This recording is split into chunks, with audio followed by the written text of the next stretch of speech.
your blood. You're one of us. You're one of us. We are legendary. We are not ordinary. We are legendary. You will remember our names. We are.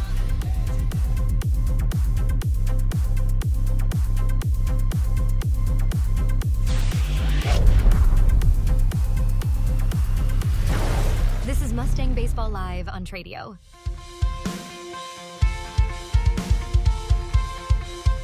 We welcome you to Ryan High School. It's Mustang Baseball Live on Tradio. Grapevine and Denton, Ryan, the Raiders and Mustangs squaring off tonight. I'm Will Connerly alongside Jeff Knipper, Trey Bell with us as well. So happy to be here. It's a windy night for baseball, but a good night for Grapevine. Jeff, you were at the game on Tuesday when these two teams squared off. What's your takeaway from that game, and what are you looking forward to seeing tonight? Well, that game was closer than the final score. It was a 5-4 ball game in the fifth inning, and the Mustangs put up some runs late to make it a little comfortable late, and won that one 11-4 was the final score. But the Mustangs, had wasn't one of their better defensive games. They had a couple errors, walked a few more guys than they would like, but did swing the bats well. I believe had 13 hits to put up those 11 runs. And we will hear from Coach Webster coming up next here on Mustang Baseball Pregame on Tradio. Hello, I'm Logan Scott, and I'm here with back-to-back state champ head coach, Coach Webster. Coach, how are we doing today, man? Doing well, doing really well. Thank you. All right. Well, Coach, we talked a little bit before this, but scored a lot of runs again, and you said you needed it. Whenever that bottom of the top of the fifth stretch, when you led up a few runs, you went up to the mountain and talked to Santi. What did you tell Santi in that moment? Well, the whole thing starts with the strike zone. And it was actually a very productive meeting because I didn't say a whole lot because Gianni was just standing there going, "Hey, guys, we're fine. Just do what we always do, make a play, get us off the field."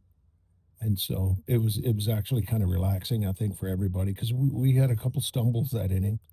And just to hear from another player, "Hey, guys, we're good," I think helped everybody in that moment. I think that's why most of the players on this team say Gianni's going to be a coach after his playing days are over. Don't you think? If that's true, I hope it's in about 25 years. It's going to be about 30 years probably. Okay, fair enough. And speaking of Gianni, he was amazing last night. Speak a little bit more about him and his impact on the game last night. Well, first of all, he's always fantastic defensively. Just the way he handles pitchers, the way he handles the strike zone, the way he gets pitches for us, the way he keeps the ball in front on dirt balls. So that, I mean, that's just there's nothing that he could do that would surprise us anymore, I think. But he was also really good offensively. But what people don't know about Gianni, unless they're out here all the time or they're a member of this squad, is all the behind the scenes things he does, like the meeting that I just talked about on the mound. Just things like that just speak wonders for him as an individual and as a baseball player that a lot of people just don't. They're not privy to that information, so they don't get let in that circle of knowledge unless they just see us a whole lot. All right. And then Gianni's been on this team for 4 years. He's been a part of, obviously, Tuesday, and then his freshman year, well, went 3 or 4 rounds deep. How, over these past 4 years, how are you seeing him develop into this leader he's become today? Well, he's always had leadership skills. Because he's just such a student of the game, but now he's kind of burdened with he has to be a leader too. And I really don't know that it's a burden, but it's thrust upon him that if something happens, eyes cut to him. And how's he going to react? What's he going to do? And it has really made him it's turned him into such a high position of leadership. If you watch most of our games, no matter what the game is, it can be a non-district game on a Saturday in March. It can be the state championship game. There could be bases loaded, 2 outs, and the tying run on third and the winning run on second. But if we get out of the jam, or even if we don't get out of the jam, Gianni takes his helmet off, turns around and shakes the umpire's hand while everybody else is celebrating. That's just the even keel guy he's become, unless we need him or he feels like he needs to be somebody else. So it is a rare player that while you're watching him play, you're also thinking, God, we're going to miss him. We're going to miss him someday, and that's the kind of player he is. I feel like you can speak about most of the senior group too, don't you think? Sure. It's not just him, but it starts there. Well, Coach, thanks for your time, man. I appreciate it. Thank you. All right. This is Logan Scott. Keep watching Mustang Baseball Live here on Tradio.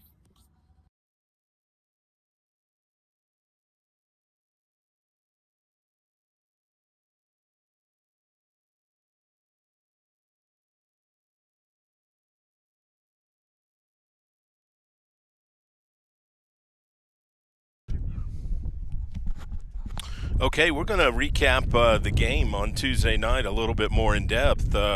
Mustangs jumped out. We're going to actually cover the district standings here, and the Mustangs are 7-0 now in the district, but there is another undefeated team out there. The Birdville Hawks are 5-0. They didn't play any district games last week. That's why they've played 2 less games in the district. The Mustangs will get their bye in the district the last week of the season. So we do have a 2-game lead in the win column. Argyle sits at 3-3, Colleyville 2-3, and Denton Ryan also 2-3. So they're still in the thick of things as far as the playoff hunt. But they certainly can't take many more losses, they being Denton Ryan, and fall out of that playoff race. An important game from their perspective tonight, but we look back at game 1 of this series, and a lot of the talk was about a pair of 3-hit days from Lally Escobar and Gianni Corral. Yeah, we had a really tough choice for the player of the game. In fact, Lally thought he was going to be the player of the game as I made my way out onto the field, so it was a tough choice. But, yeah, Lally 3 for 4, a couple doubles, Gianni 3 for 4 with 3 RBIs and excellent defense behind the plate as usual. And Santi went 5 innings, had 7 Ks, and picked up the win on Tuesday night. Jack Swinson came in and pitched the last 2 innings and had 4 strikeouts in those 2 innings. That was one positive about the pitching. The Mustangs as a staff on Tuesday night had 11 Ks. Absolutely, and perhaps more strikeouts on the menu tonight. We were chatting leading up to this game about the pitching matchup. Mustang fans, they know about Luke Escobar, and we're certainly going to cover him here in just a moment. But let's look to the other side and what the Raiders have going on the mound. Yeah, Brody Sullivan is the expected starter tonight, and Brody has been their best pitcher this into the season. He's got 43 strikeouts in 37 innings. He's made 7 starts, so he's averaging about 5.5 innings per start, and he's coming off probably his best outing of the season last week against Richland. He went 6 1/3 innings, shutout ball, I believe only allowed 2 hits. So he comes in on a roll, at least on the pitcher's mound, and also has a 1.68 ERA, so hasn't given up a whole lot of runs this season to this point. But tonight, it's going to be a tough night as a pitcher. I mean, that wind is just gusting to left field, and we've been out here before in these type of conditions, and anything hit to left field tonight has a chance if it gets up in that wind. I mean, you look at that flag out in left center, it's just blowing directly out. So balls up into the atmosphere thinking when we rolled up to the park today, a couple of home runs you could probably pencil in. We'll see, though, because to counter that, two really good arms on the mound. You touch on Brody Sullivan, who anchors their staff for the Raiders. And for the Mustangs, what else can you say about Luke Esquivel? He's been so phenomenal, the left-hander yet to surrender an earned run this season. And this year, what's been the biggest difference in his game? And speak on what you've seen from him here this season. Well, he's definitely picked up a little bit of velocity on that fastball, but he's had all three pitches, just complete control of them, and been able to spot those pitches and been real crafty, just changing speeds and changing the timing of his pitches. And it's incredible that he's this deep in the season. Yeah, 33 innings pitched and not an earned run allowed. That whip of a .57 is incredible. It just, I mean, you could stare at those numbers for a long time and just enjoy them, but we'll have the live action for you coming up here in just a moment as well. But yet to surrender an earned run, he has authored some just fantastic outings this year. Hopes for another tonight as we step aside. You are watching Mustang Baseball pregame here on Tradio.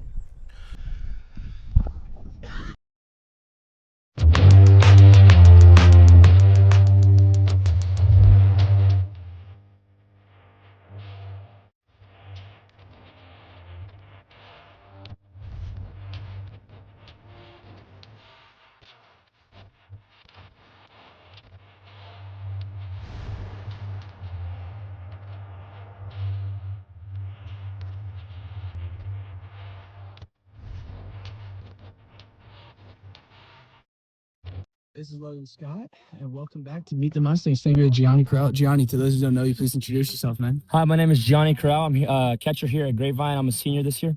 All right. Gianni, what's been your favorite memory of baseball, either as a player or as a fan?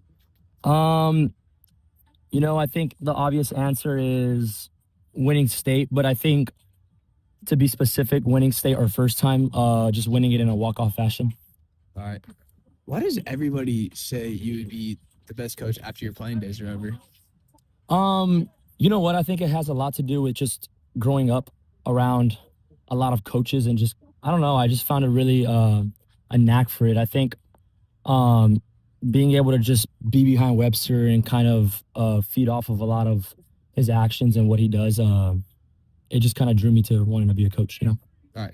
Do you prefer bubblegum or sunflower seeds? Bubblegum or such? I'm more of a sunflower kind of guy. All right, Sunflower what's your seeds. favorite flavor of sunflower seeds? It's got to be cracked pepper.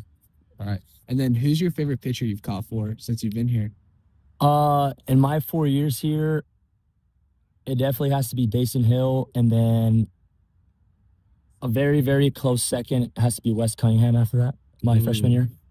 All right. Well, John, thanks for your time, man. Thank you, man. All right. This is Logan Scott. Keep watching Mustang Baseball Live here on Tradio. Keep listening for more Meet the Mustang.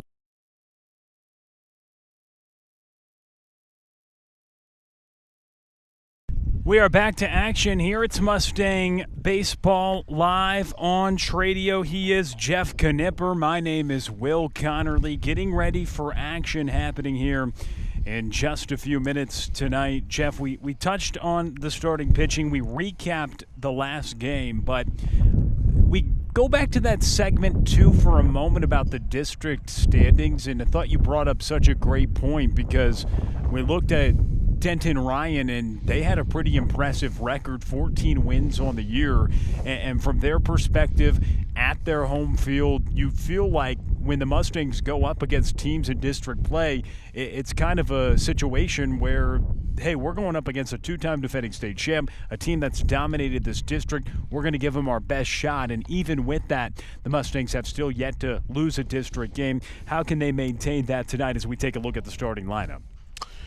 Yeah, and actually Tuesday night's game was one of the closer district games the Mustangs have played, even though the final score was actually 11-5 was the final. But I don't feel like the Mustangs had really been had played a game any closer than that in the district season. I'm sure if I look at the scores, that was really the closest district game we've had. So here's the lineup that the Mustangs went out with against Ryan earlier this week. Some changes to the lineup. Luke Esquivel pitching tonight, but Zach Goldstein, Javorsky Lane Jr., Lally Esquivel coming off a big day, and then Gianni Corral, followed by Connor Ray and Nomar Torres and Santiago Montes. All that stays the same. And instead of Connor Goodday, the DH tonight, Montes and then Will Newton playing second with Martinez, who is out in left field with Luke on the mound. So they're announcing the starting lineups right now. We get a glance at the Mustangs order. And, yeah, you mentioned one of the closer games, but Grapevine able to pick up that win. And it does take a level of focus, too, Jeff, at this moment to be able to continue to perform at a high level. And that certainly is what the Mustangs have done this season. But to maintain that focus, a lot of the credit certainly to the players, but also you got to give a lot of credit to Coach Webster as well, who has put this team in a position to stay focused despite all the expectations. And we have to take a check on our color analyst right now, Jeff Knipper. He feels like you're going through it a little bit. Are you all right? Yeah, the wind is playing tricks with my throat again. But these spring allergies and this wind out here. But you got to play hurt sometimes. Yeah, you're gutting it out. You're not going to go on the IL? No, tonight. I'm here tonight. All right, so you're going to gut it out for us. And we appreciate that. It is windy. If we give you some perspective on our broadcast location, we're right down the right field line, and it's just off the edge of the Mustangs dugout, just to give you a little glimpse of our perspective. And the bullpen is right to our right, where the Mustangs warm up. But we're going to toss it over to the PA as they give us the starting lineups.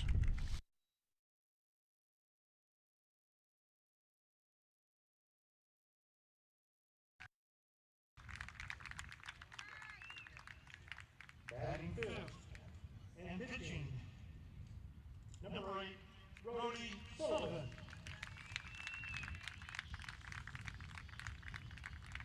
Batting sixth and playing third base, number 23, Romeo Barrios. Batting seventh, the right fielder, please welcome number 2, James Birchfield. Batting eighth, the designated hitter, please welcome number 14, Cesar Acosta Soto. Batting ninth, the left fielder, please welcome number 9, Alex Sanchez. The flex batter, playing first base, please welcome number 20, Evan Keener.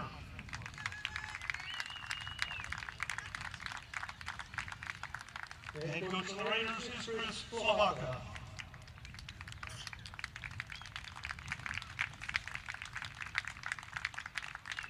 And let's have another round of applause to thank these men and women and their families for their service.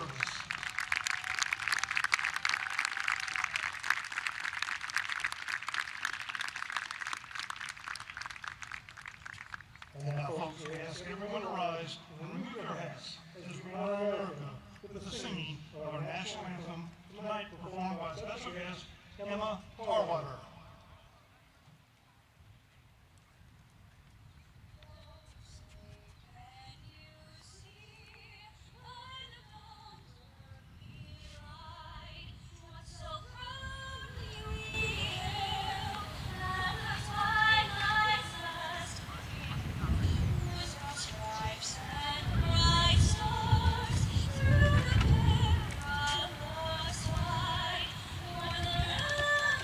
We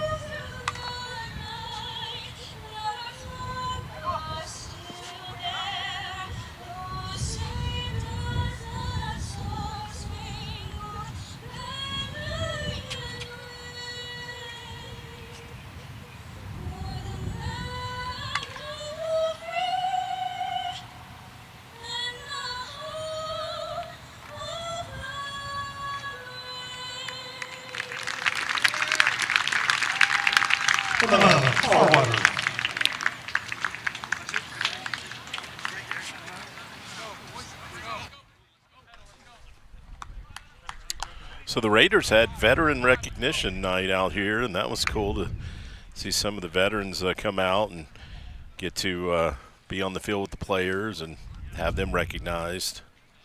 I got to tell you, I like these navy blue unis that the Raiders have tonight better than the light blue uniforms they had Tuesday night. So great to honor those that serve, and now we get ready for baseball, and I have to agree with you. I think both uniforms are pretty sharp. That's always something you look forward to, right? What uniform are we going to wear tonight? Yeah, back when I was in high school, we only had one. Only one? There was no choice. Those back-to-backs could be tough. Yeah.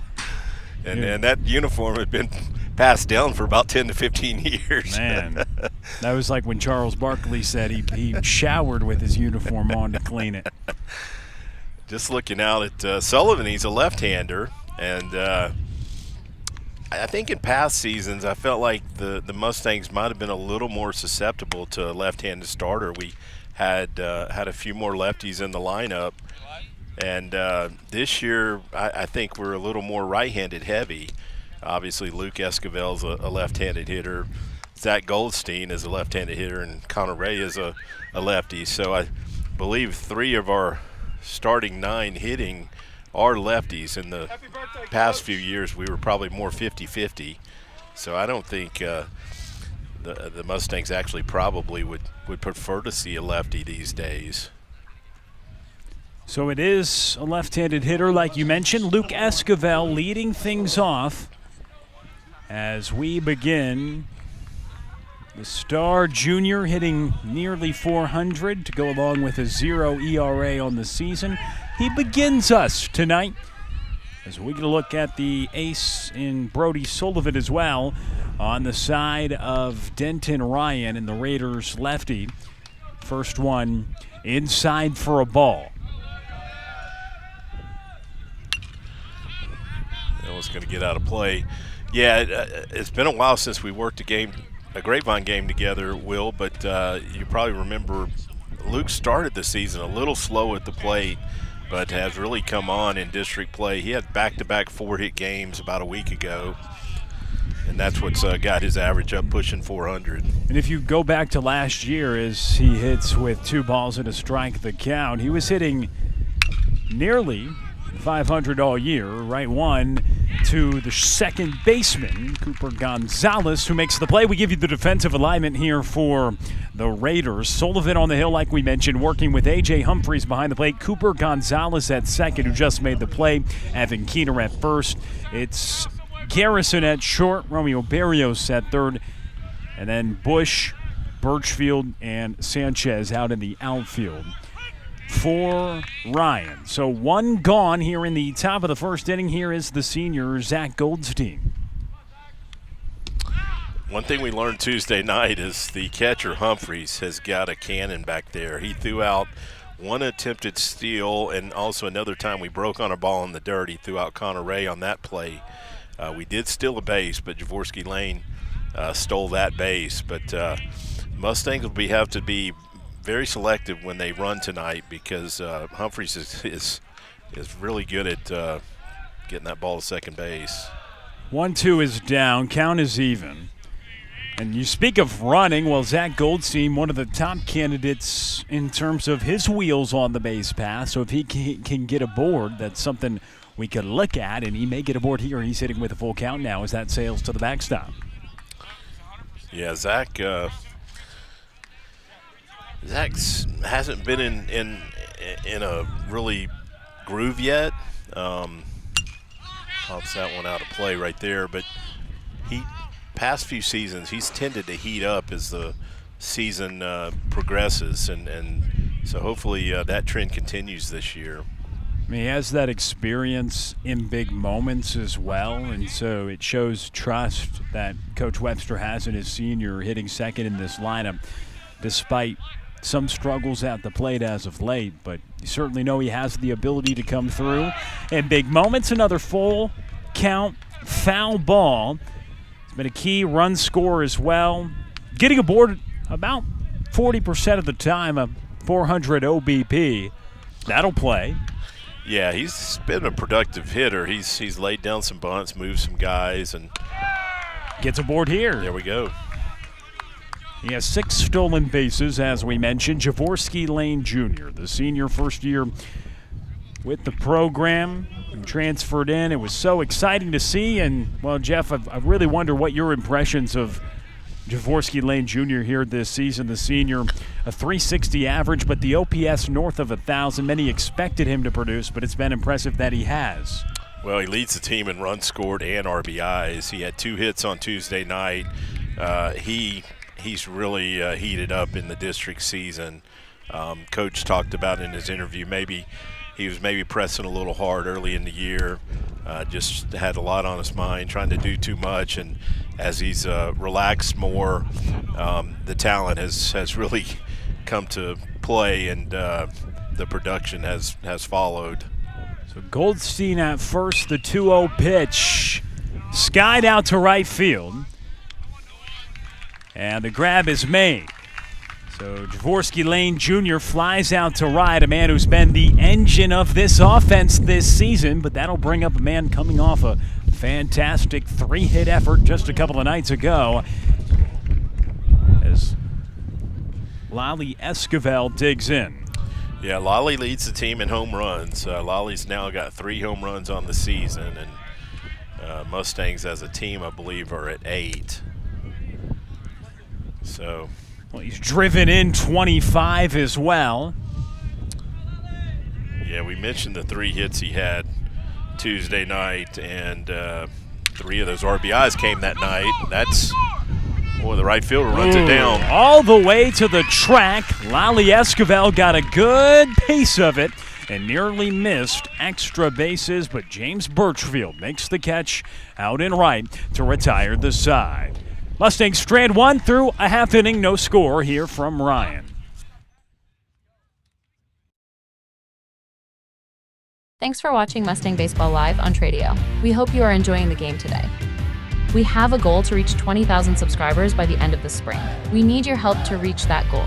Please take the time now to like today's game and subscribe to our channel so you can be notified when other content such as highlights is being released. These metrics on YouTube allow us to use new capabilities and continue to evolve your experience watching. Tradio began with Mustang Baseball Live in 2017, and we are here today because of you.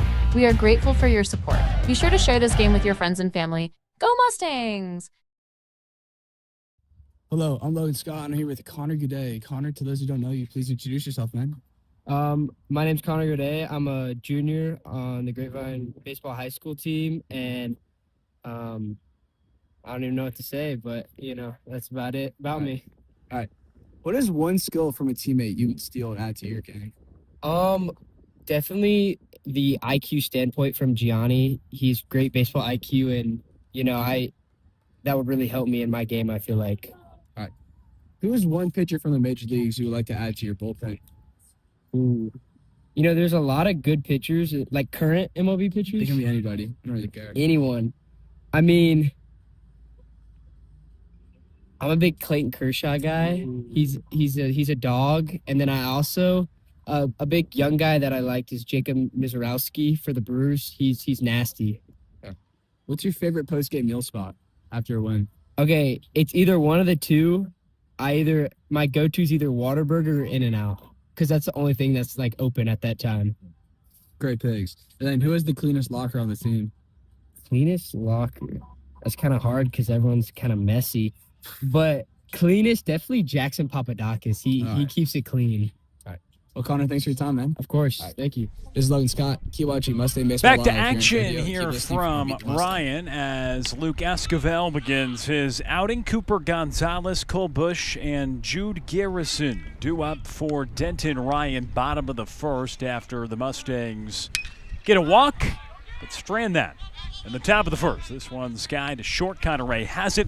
He's at short. Will Newton at second. No more Torres at first. Lolly Esquivel at third. Andres Martinez in left. Zach Goldstein in center. Jaworski Lane Jr. in right. And Gianni Corral working with Luke Esquivel, who begins his outing with a pop out to short. Conneray grabs it. One gone. One thing I did pick up in Coach's last interview, we didn't have defensive stats, but he mentioned Connor That's a ground ball. It's Will's going to get to. I'm not going to be able to come up with it, but finish my thought. Connor is fielding 970 on the season. That's incredible at a high school level as a shortstop. Yes, especially considering his range, because he's going to get to a lot more balls than the normal shortstop. And Will Newton shows his range there to even get to it. Impressive. But the 385 hitting, Cole Bush, going to be credited with an, well, they put an error up on the scoreboard. I'm going to call that an infield hit. That's what I would think. Yeah. And there's a bunt that is dropped down. Corral going forward, and it was Jude Garrison who hit the deck on his way up the first base line. I agree, Jeff. I think if I saw that play 10 times, I would give it a hit every time. But I look at the scoreboard, and typically the home scoring will want to help out the old You would home think. team, right? I mean, Will had to lay out just to get a glove on that ball. And anytime you lay out, that's an infield hit, I think, even at the major league level. Right.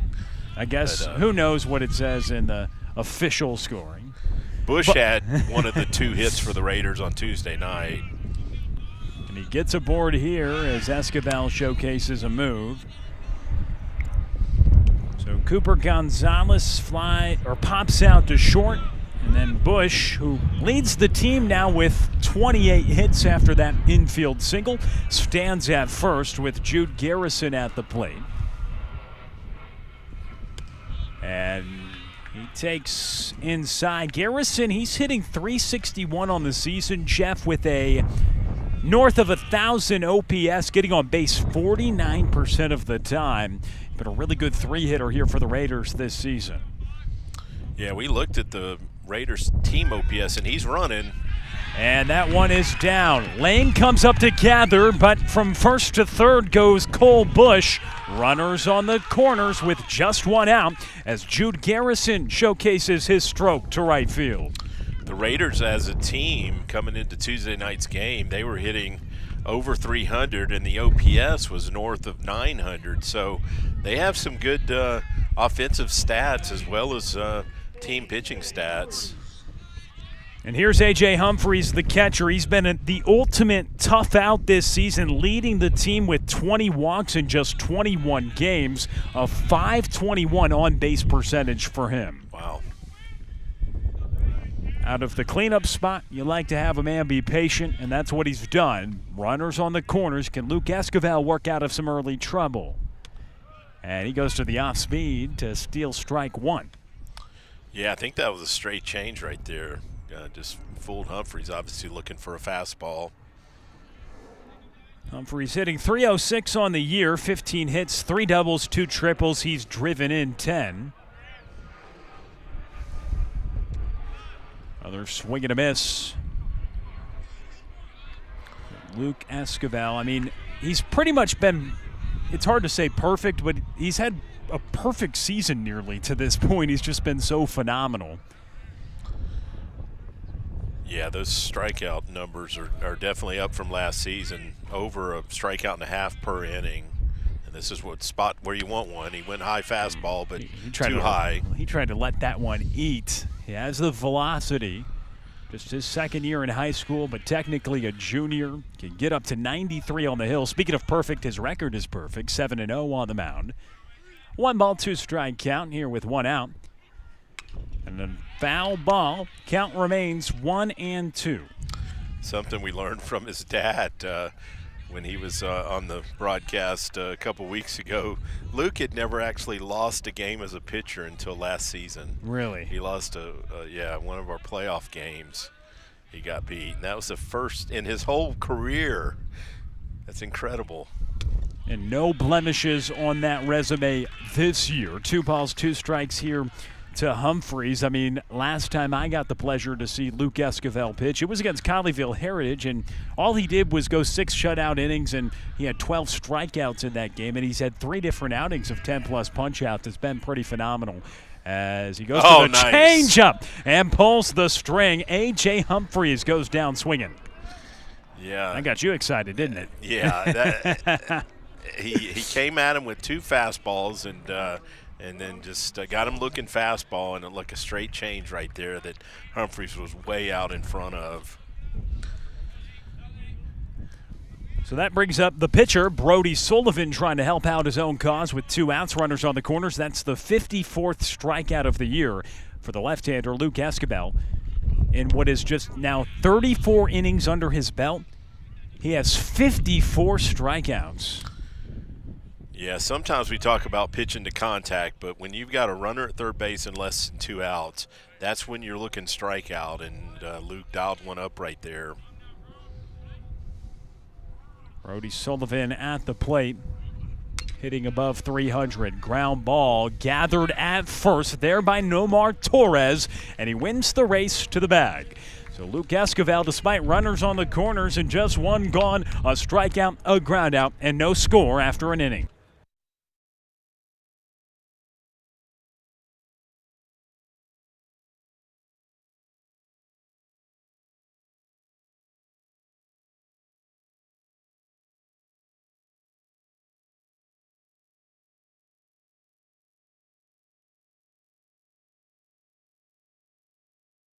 Gianni, do you prefer the PS5 or an Xbox? PS5. What's your most used emoji? I think the crying emoji, actually. Right. What's your favorite school subject? I like lunch. Do you prefer turf or natural grass? Natural grass. What's better, throwing someone out at second or a double hit or double? Definitely throwing somebody out. All right, do you prefer the window seat or an aisle seat? Aisle seat. And then what's your go-to karaoke song? My go-to karaoke song is We Are Young. All right, John, thanks for your time, man.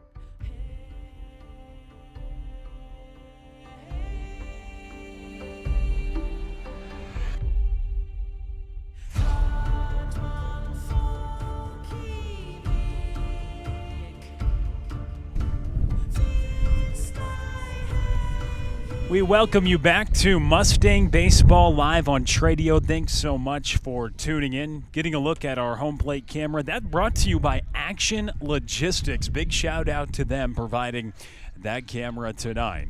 Jeff Knipper, Will Connerly, happy to be with you. Gianni Corral leading off here in the top of the second. He's hitting .367 on the year, the senior catcher, been a staple for this team the last couple of seasons, and their playoff success with a pair of state championships under their belt over the last 2 years. Yeah, I think that was one of the things Coach Webster talked about in the pregame interview is the leadership that Gianni has brought to the team. And we mentioned it the other night. They're really going to miss him next year. He's been just a nucleus of the team for the last 4 seasons, ever since he stepped into the starting lineup as a 9th grader. And that batting average, .367, has been on the rise. He had 3 hits Tuesday night. He also had a 2-hit game last Friday night. So his bat has heated up here in the last week or so. So they may miss him, but they want to enjoy the ride now. And that's taken for a strike as Sullivan.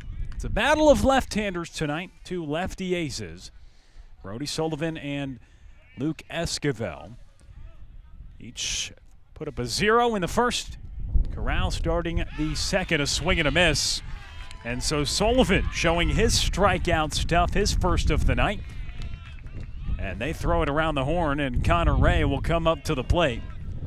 Yeah, we mentioned Sullivan has 43 strikeouts coming into tonight's game. That's in 37 innings of work, so he's averaging more than a strikeout an inning also.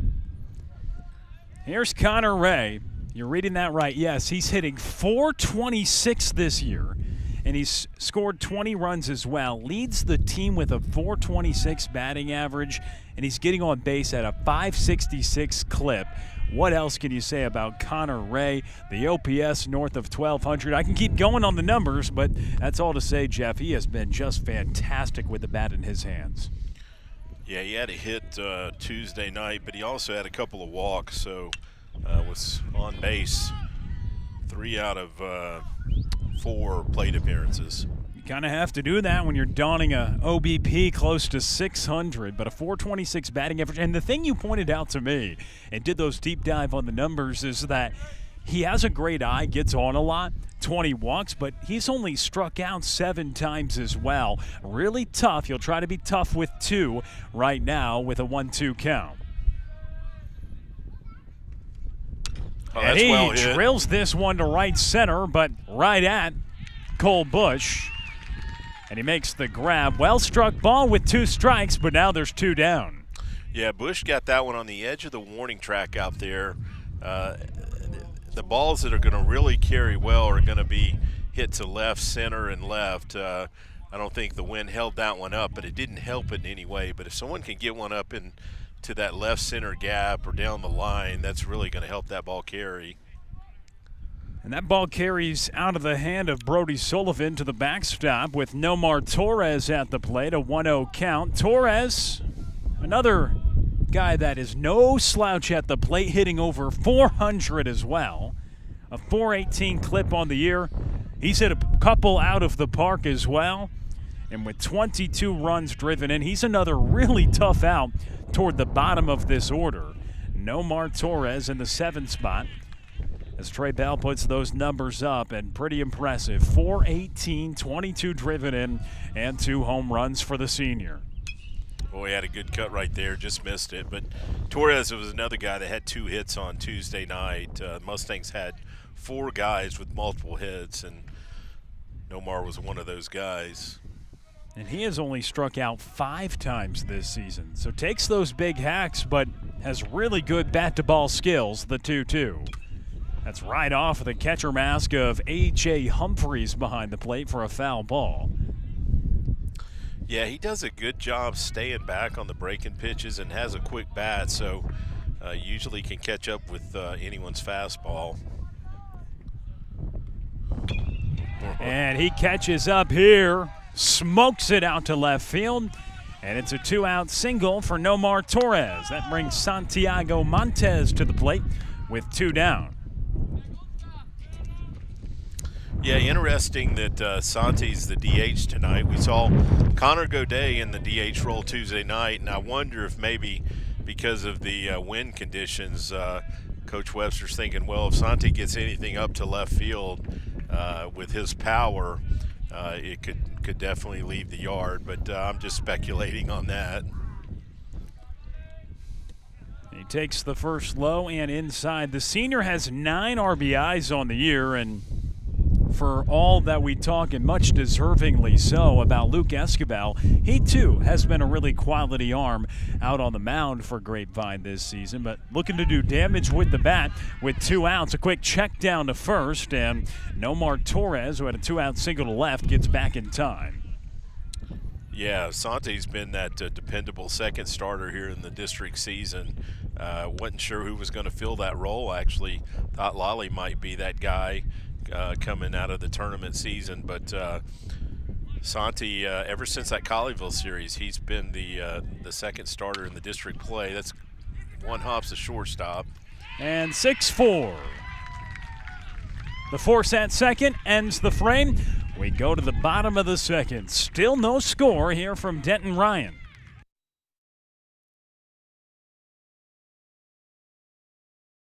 Connor, who's your favorite athlete growing up? Favorite athlete growing up? Definitely Odell Beckham, because his one-hand catch. I always thought that was the coolest thing ever. All right, eye black, love it or hate it? Definitely love it. All right, best Gatorade flavor? Cool blue. Dogs or cats? Dogs all day. If not baseball, what sport would you play? Definitely football. I love football. All right. Who on the team would survive the longest in a zombie apocalypse? See, honestly, I think me, because I feel like I would be the best at it. But if not me, I gotta go with probably Luke. All right. Who is the best double celly on the team? I mean, I like Connor Ray's. He does Jesus Loves You in sign language, and I think that's really cool, and I love it. All right. And then what's your favorite holiday? Holiday, I gotta go with Halloween because my birthday is on the 31st. Wait, no, 30th. and it's one day from it. So I love Halloween. All right. Well, Connor, thanks for your time, man. Of course.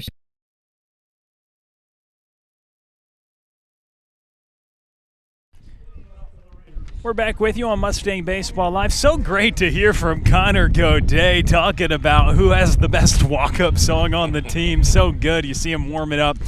The right fielder, Jaworski Lane Jr. As we get ready for the bottom of the second. Well, it's quite an escape Luke made in that first inning to get out of there with no runs allowed. Romeo Barrios up at the plate. Now, absolutely. He had runners on first and third. He was in jeopardy of allowing, yes, his first earned run of the year, and instead got out of it. Luke Esquivel, if you haven't watched him pitch, well, you should. He has 7 starts and he's 7-0 with a 0 ERA. The LSU commit, though, works extremely quick. That's one thing you'll pick up on if you haven't watched him, but he works quick, he throws strikes, and he can certainly change speeds. He does it right there and gets a wicked swing and miss from Romeo Barrios. Yeah, that's the one change I think he's made since last season, and he's working even quicker. I'm not going to say he worked slow last year, but really doesn't waste any time between pitches. I mean, he's ready for that pitch clock at the next level, isn't he? He's on the rubber and ready to go. He is ready to go. Winds and deals. And that's lifted out to right. Jaworski Lane Jr. has it, and there's one gone here in the bottom of the second inning. Had to track it down with the wind, but was able to get there. Yeah, interesting dimensions of this field. You'll see in left center and right center, it's 380, but in dead center field, it's 370. So odd that center field is not the deepest part of the ballpark. The fence actually comes in straight across out there in center field, so the deepest part of the yard is the gaps in left and right center. Luke Esquivel getting ahead of James Birchfield. This is a guy that can swing it. Don't let the spot in the order fool you. He's in the 7th spot, but he's hitting .417 on the year. He's very tardy on the heater there from Luke Esquivel, though, and it's an 0-2 count. Yeah, Birchfield had one of the 2 hits, and it actually was an RBI single to right field on Tuesday night. Esquivel working quickly. Yeah, that was borderline quick pitch. I mean, he's had to been stopped once or twice. Well, that's a conversation to have this inning because he had runners aboard last inning and he wasn't able to go as quickly out of the wind. But right here, it's a pulled foul ball. And the other part of it, too, I mean, he's so well-rounded. You mentioned the velocity, but at least from my perspective watching him last year to this year, the command of the off-speed, too, has taken another notch. And that's why he's putting together what you can only describe as a legendary season in the making right now for Luke Esquivel. And he gets another punch out, his second of the night. Yeah, it's not just the fact that he throws those off-speed pitches for strikes. He throws them for his strike, not the hitter's strike. It's a strike that the umpire calls it a strike, but it's not one you want to hit.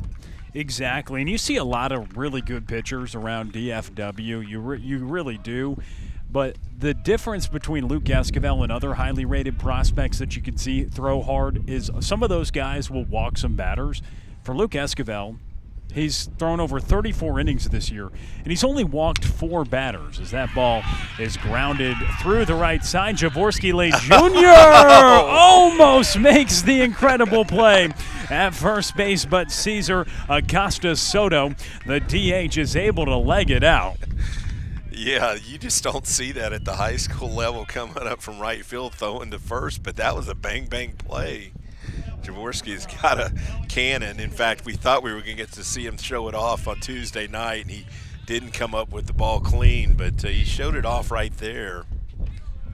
So Esquivel having to work with a runner at first base. He came in 33 innings, only allowing 15 hits all season. There's been a couple, though, in the early going here for the Raiders. But he now has 55 strikeouts, Jeff, and just 4 walks. That's a pretty good strikeout-to-walk ratio, if you ask me. Yeah, that's why his whip ratio is at 0.5 because obviously he doesn't give up many hits, but he doesn't give up any walks. Just really doesn't give an inch out on the mound. And did you get where I'm going with that, though? There's some good prospects. You know, they can throw 90, 94, 95, but sometimes you see they can be a little wild, but they have the stuff. They're committed to a big school. This is a polished left-hander, a young guy, second year in high school, classified as a junior, and that's what makes him the elite of the elite as he fires a strike. Well, I mean, we saw it here at Grapevine 2 seasons ago. Oh, yes. With Dr. K. Oh, no doubt about it. Dayson Hill. You know, Dayson was averaging 2 strikeouts an inning, but he would also mix in a few walks. And that's why, you know, a lot of times the hitters would make him throw strikes because they knew he might get a little wild at times. But, yeah, Luke has got excellent control, and his dad talked about that's been a focus ever since they were, you know, 8 years old. Pretty phenomenal to have another pitcher who you can only imagine, like Hill, selected early in the MLB draft. I mean, that is the trajectory that Luke Esquivel is on as he gets the punch out of Sanchez, his third of the night, to strand that 2-out single. We're scoreless through 2 here on Tradio.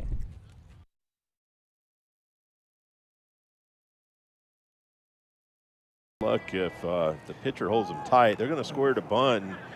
Let's see. Gianni's going to play it himself and get the out. Nice play. Wow, I thought there was no chance, Jeff. He came out of the out of his crouch and went at least 30 feet to get that ball. Oh, that's base hit, isn't it? Oh, nice play by Lally. Yeah. By Lale. Let's see if we can get it on the replay here. Lale, yeah, he flags that one down. Let's see it. He looked like he was actually crowding the line. Here we go. Let's see if we got it on the view. Oh, yeah, there we go. How about it? Nice play right there, Lally. Nice play by Lally. Mustangs shut him down and still have that 2-0 lead headed to the top of the 3rd inning. You're watching Mustangs. It doesn't matter on that one. That's pretty well hit. It doesn't matter on that one. Pretty well hit. Should be off the wall. Okay. Boom. Jaworski will probably score from there. Well, he had to freeze to make sure the center field wasn't going to catch it, but he does score, and Lally legs into 3rd right there. Yeah, that ball.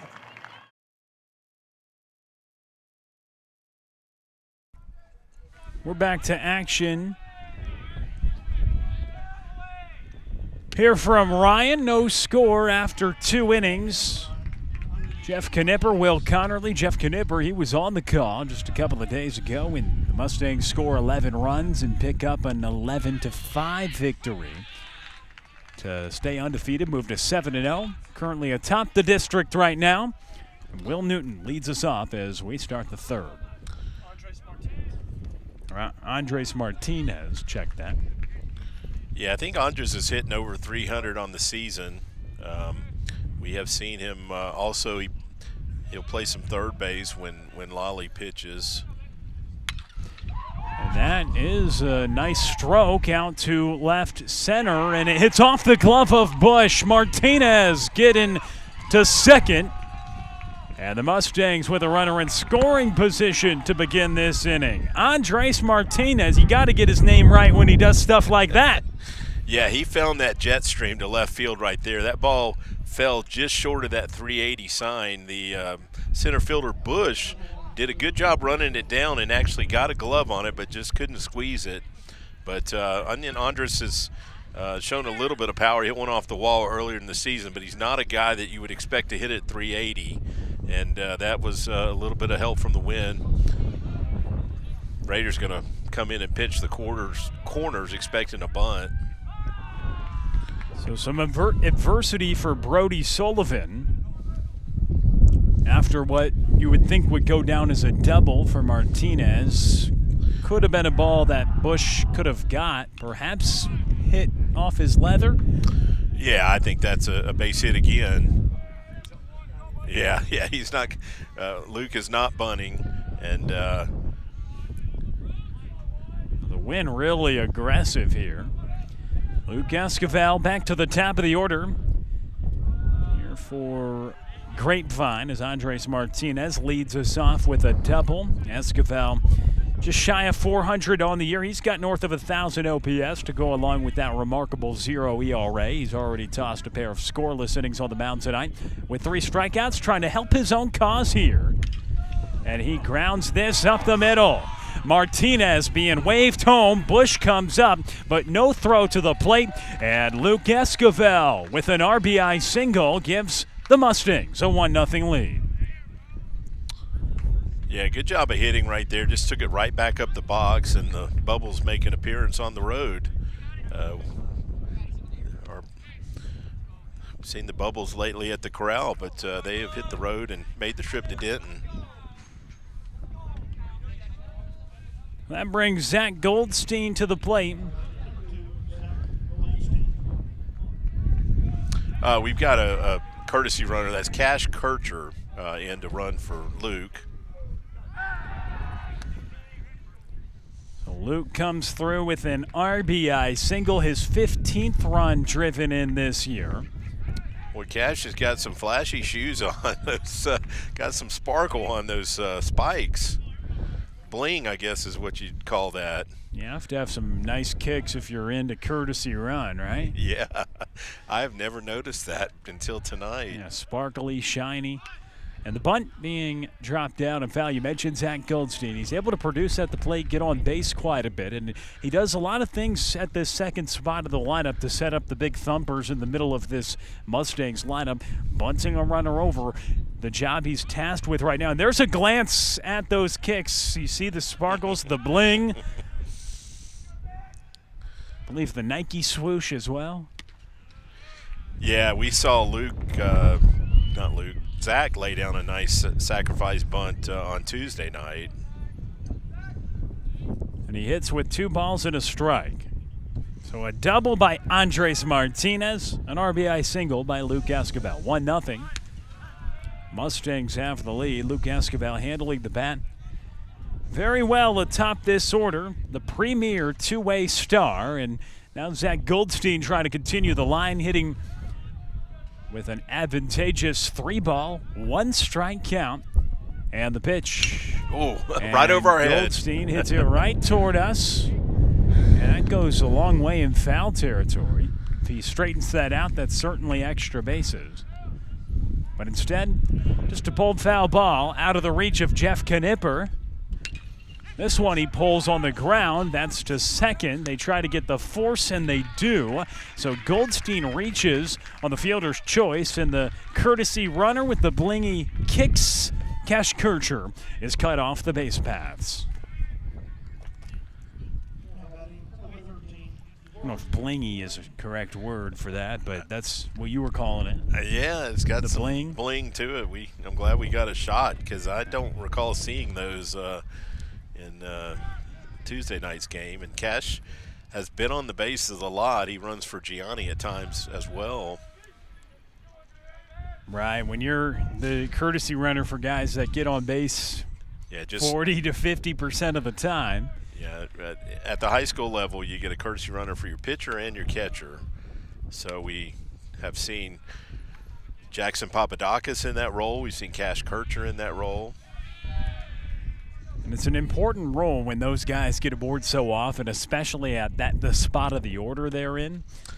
Well, I believe Papadakis has 10 stolen bases on the season, so that tells you how many opportunities he gets.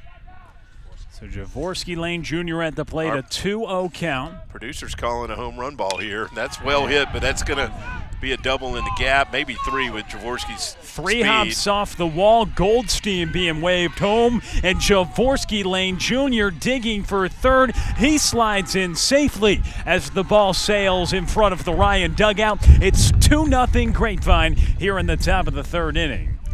Yeah, I started to say before this inning started that this game is not the way we started out Tuesday night. Mustangs put 3 on the board in the 1st inning Tuesday night, but here they've come out and put a 2 spot and still threatening with Javorsky at third base and only 1 out for Lally at the plate.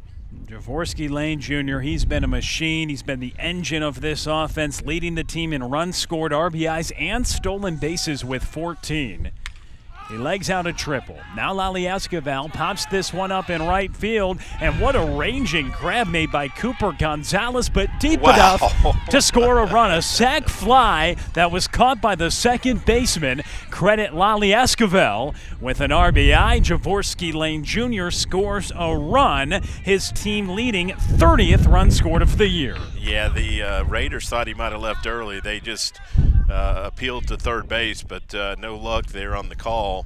That ball was only a few steps behind the dirt, and Jaworski shows off his speed right there to score. A sack four.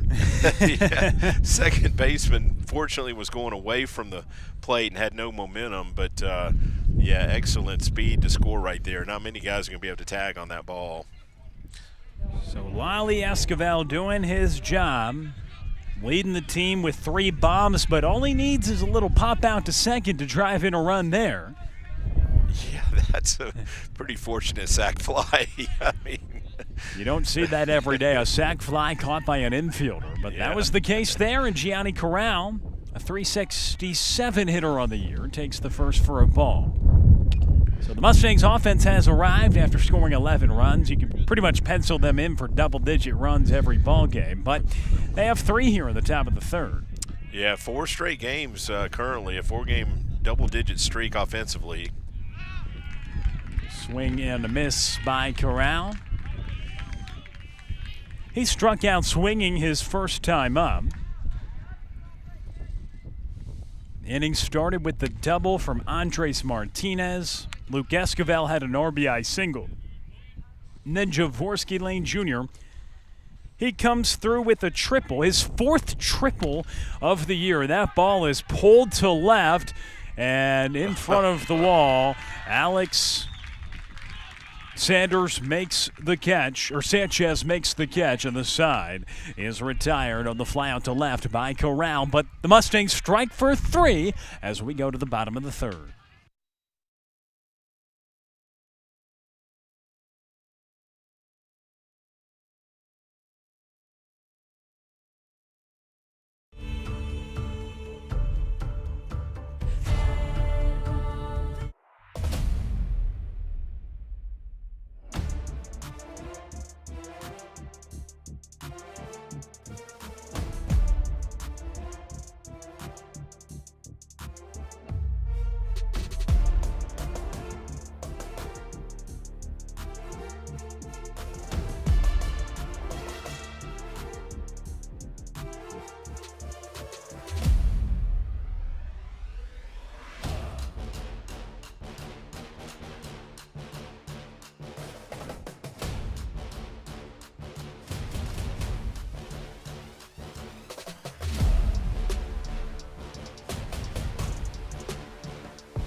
So the Mustangs score 3 runs in the top of the third. We begin the bottom of the third inning. Luke Esquivel, pair of strikeouts in the second, up to 3 on the evening. And that changeup tailing away from the right-handed hitting Cooper Gonzalez, an 0-1 count.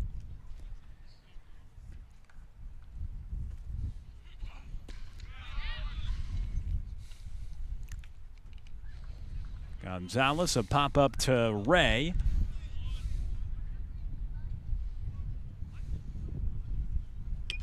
In the first as he fouls that away. 1 ball, 2 strikes. What do you go to here? Second time through the order now for Luke Esquivel. Well, that's one thing Luke's been really good at. We've seen some guys get hits the first time through the order, and then he makes adjustments and seems to shut them down the second and third time they come to the plate. There's been a couple of games where he gave up 2 or 3 hits the first time through the order, but those guys did not get their second and third time through the lineup. And that's strike 3, the 4th of the night for the left-hander, as he catches the leadoff hitter Cooper Gonzalez looking. You mentioned making adjustments, and he puts away Gonzalez. Well, he'll try to adjust here because this man, Cole Bush, had a hit last time up. Yeah, Bush had that ball up the middle that Will dove at and got a glove on it, but a clean base hit.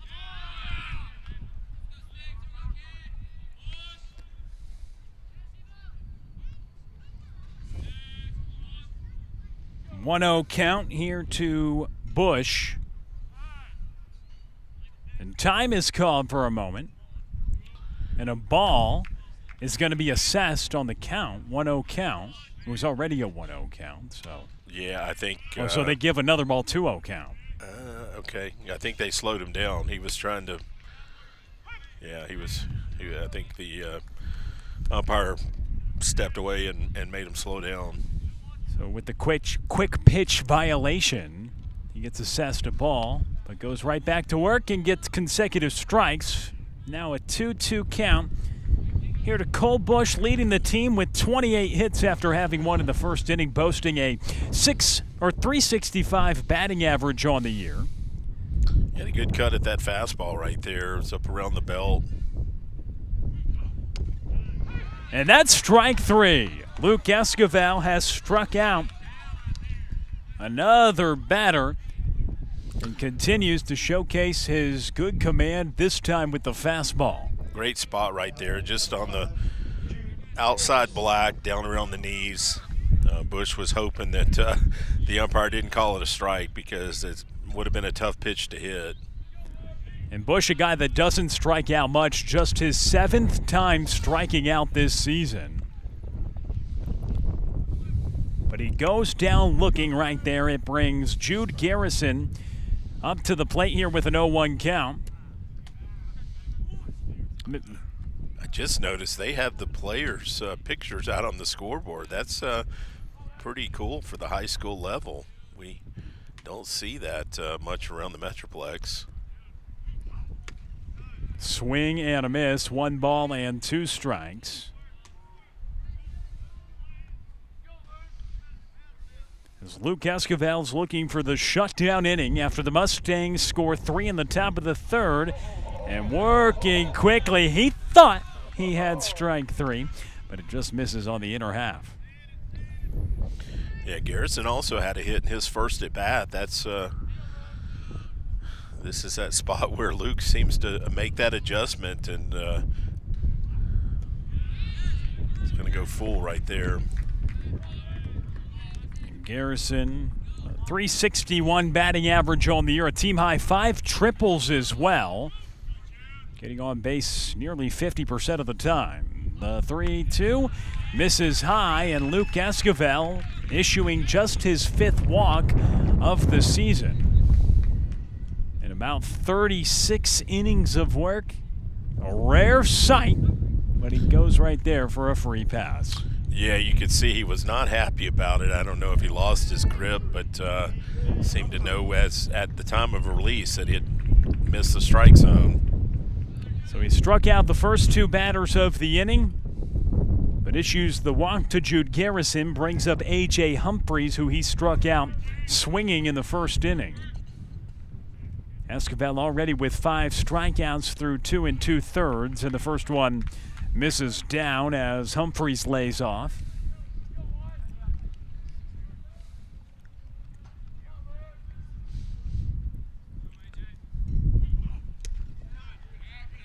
Takes a big hack, swing and a miss, and even count. Yeah, Humphreys is trying to make this a 1-1 ball game with 1 swing. Definitely had his sights set on those buses out there beyond the left field fence. And he's yet to leave the yard. The senior catcher does have 3 doubles and 2 triples, though, hitting above 300 this season. We mentioned it his first time up, just a quality at-bat guy. A 521 OBP with 20 walks in 21 games has been just a really tough out for the Raiders. He'll try to be tough with the 1-2 count now. Luke Esquivel kicks and deals, and that tails off the plate to even it at 2 balls and 2 strikes. I think that's a straight change that he's missing outside with, and I think he's a little frustrated about it because, quite honestly, he's just had – there's a strike. So it gets him looking, but he's had complete command of all his pitches, and when it doesn't happen, you can see he's a little frustrated. But Mustangs lead 3-0, headed to the top of the 4th inning. You're watching Mustang Baseball Live on Tradio.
So Luke Esquivel strikes out the side, works around one of his rare walks, but 3 shutout innings for him and 6 punch-outs as we take a look at the home plate camera, brought to you by Action Logistics as we begin the top of the 4th inning. Jeff Knipper, Will Connerly with you as Connor Ray leads off the frame. And a swing and a miss. So an 0-2 count. Grapevine able to have 3 hits in the 3rd. They score 3 runs, a couple of extra base hits. Andres Martinez with the double, Jaworski Lane Jr. with the triple.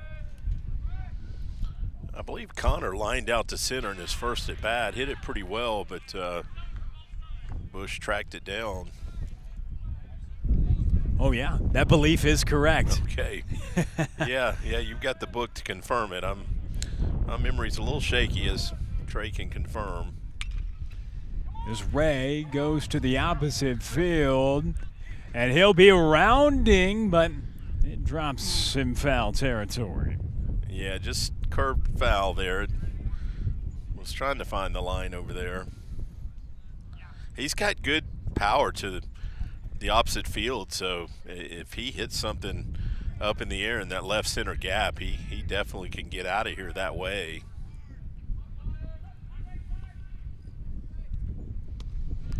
Watches up and out. 2 balls, 2 strikes here to Connor Ray. Ray hit it well last time up. He's been hitting well all year long with a .426 batting average entering tonight. And he fights off a 2-2. Fitch's been an elite on-base machine, great eye at the plate. He's drawn 20 walks compared to just 7 strikeouts all the year. Great discipline. He's showing that extra base power as well with his OPS nearly at 1,300. And he turns on one here, arranging it to make the play from right, but it falls down as Birchfield. So Connor Ray will get aboard on an E9 to begin the top of the 4th inning. That's a tough error. I'm probably going to give him a base hit there. Wow. But you're giving a hit there. No, the Raiders scoreboard called it an error, but I would have been okay with a hit there. That was a tough play. I mean, you're a hitter, though, in your background, right? I'm a pitcher. I would have called that an error. Well, okay. We've seen a lot of balls a lot easier played than that they called hits, but either way, it was hit on the line and 2 hard hit balls for Connor Ray. What else would you expect tonight? Yeah, hard contact. That's what you're shooting for. Here's Nomar Torres, 418 mark on the year for him. And Torres hit a laser to left his first time up.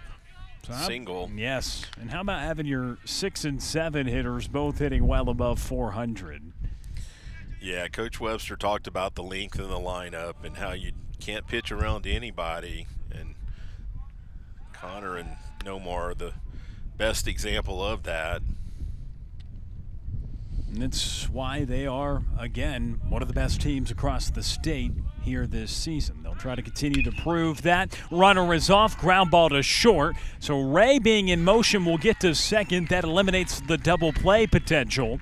But Torres does ground out, and he is retired for the second. Yeah, potential double play ball there if Connor's not running. That was right at the shortstop, and they might have turned that one over. So for the first out of the inning, so Connor Ray getting aboard. Now he gets to second with him in motion. Torres grounds out to short. Here's Santiago Montez. Montez grounded out to short his first time up. We mentioned he's been a lead on the mound. But getting an opportunity, swinging it from the right side to see what he can do tonight. And it's fouled away. 1 ball, 1 strike here with 1 out. A 3-0 Mustangs lead. Luke Esquivel working on a pretty good outing so far. 6 punch-outs through 3 scoreless. Grapevine trying to add on for the left-hander now with a 1-1 count to Montez. It's in for a strike.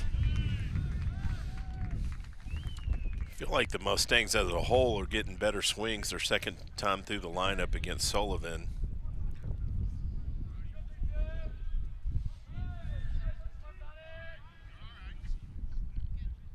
The 1-2. It's up and in. And you typically see that trend, getting to see a pitcher better as the game progresses. And is that a trend that you've noticed throughout this entire season? A lot of times the starting pitchers don't get to that second time through the lineup. True. The Mustangs have been hammering guys early lately. Yes, especially lately. 4 straight double-digit run scoring efforts. Tough play. And out in right. The play is made by Birchfield, but it's Ray from second to third, advancing for the second out of the inning. Yeah, I thought that ball had a chance to fall, but nice play by Birchfield to run that one down. Amending what a play maybe could have made earlier. Yeah. I mean, he'll tell you he should have made that play, but quite honestly, I've seen a lot of balls that were easier to make, a lot of plays easier to make that they call hits. Oh, yes. We're still debating, I see. Maybe Sullivan's dad is on the scoreboard up in the press box. Oh, wow. Brody Sullivan, the left-hander, working on the mound. He's been the best pitcher for the Raiders here this season. Has showcased some good stuff, has dropped in a pretty good breaking ball at times, changing speeds as he works in his second turn through the Mustangs lineup. And that alone, like you said, can be an accomplishment at times because, well, it's a Grapevine team that has scored 10-plus runs in 4 straight games, and they're looking to add on their 4th run of the evening right now with Connor Ray 90 feet away. Yeah, Martinez had that ball to the 380 sign his first time up, and a little surprised Bush isn't shading him that way. He looks to be playing straight up right now. Bush is the center fielder for the Raiders. Yeah, we mentioned your 6 and 7 hitters hitting above 400, but how about what Martinez has done in this 9 spot, a 380 mark and a double last time up, a 2-1 count. And yeah, good job laying off that breaking pitch right there. We've seen him hit balls with authority to that left side. And he'll draw a walk, so that'll put runners on the corners with 2 outs as we go back to the top of the lineup. And it's Luke Esquivel, who had an RBI single last time up, and again trying to help out his own cause, giving himself some more run support. It's his 8th start of the year tonight. He's 7-0 in his first 7. And in line to try to do it again tonight. Through 3 shutout, but he comes to the dish now with runners on the corners. Yeah, let's see if they have Andres running, maybe try and draw a throw to second. I'll tell you, we tried that the Tuesday night, and the pitcher cut the throw off and got us at the plate. So Coach Webster may stay away from that play. Yeah, they're going to come and talk about the first and third defense probably. But, yeah, Humphreys came up, and he looked like a ball was going to second, but Bush, who was on the mound that night, flagged it down and got us at the plate when we broke from third. And so Luke Esquivel, you see the batting average pop up there, nearly 400 on the year, an RBI single last time up. And you did bring it up when we had a little conversation about how he started the year maybe a little slow. I remember we did a game and he went 0 for 4, and we said, well, a guy who has a track record of hitting nearly 500 as he did most of last season, he's not going to have too many of those. And well, that's proven true. He really hasn't had another one of those all year, and so he's been pretty phenomenal with the bat in his hands atop this order, looking to do more damage with 2 on. Well, he had back-to-back 4 for 5 games. That's one way to boost the old batting average. Happen very often. But some of those sensational performances becoming a little bit of a norm for a guy like Luke Esquivel. As he watches up and out. So 2-0 count here with 2 down after the visit to the hill. It's the left-hander Brody Sullivan, his 3rd time through the order he's starting now, with the leadoff man Luke Esquivel hitting for a 3rd time, 1 for 2 so far tonight, and now a 3-0 count. Sullivan's body language is hard to figure. I felt like he wanted the call on that second pitch, but I think that last pitch he was just frustrated with himself. Yeah, you can tell the coach is talking him up a little bit. I think, mentally he's struggling a little bit right now. Swing and a miss, throw down to second, and they do get the out. No slide in effect either, as Martinez on the 1st and 3rd with the runner moving gets caught at second to end the inning. We go to the bottom of the 4th. Grapevine up 3-0.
You just had a glance at the upcoming Tradio schedule, and we're obviously live with you on air tonight.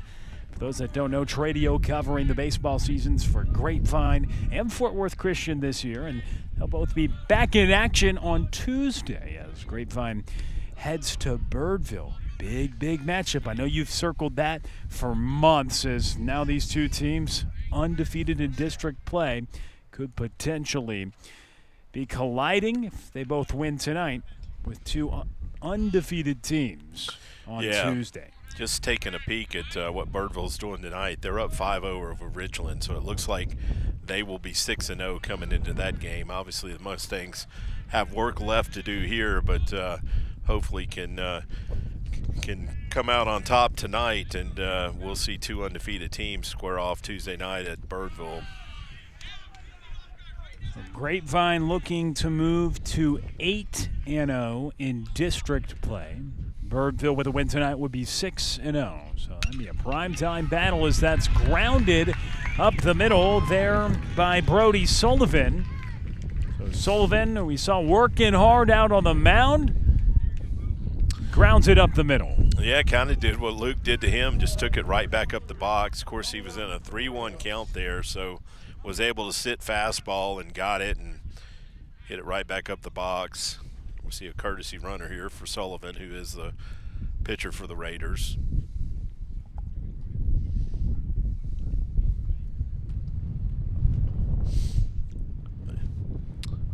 I'm guessing we're going to see a pinch hitter also, because you normally wouldn't have to announce your courtesy runner, so. And still Romeo Barrios at the plate. Okay, well, I was just curious why the coach had to meet with the umpire on a courtesy runner. But yeah, that is Barrios at the plate. Okay. Oh. And throw down to first, caught in between the newly entered courtesy runner and being chased down with the tag applied. Connor Ray making the play. Nice execution right there on that rundown. Torres didn't hold the ball, got it to second base, and you get that runner going back to the base he started. Connor made him commit and actually was able to tag him there and not risk another throw. So good execution right there on that rundown.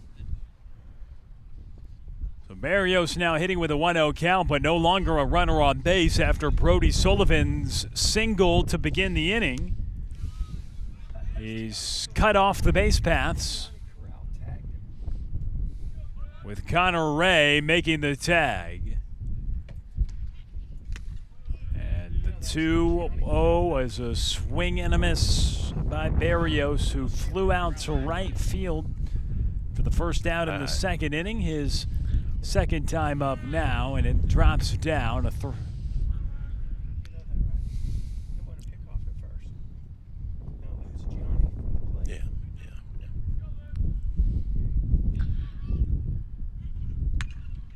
This one's coming right at us.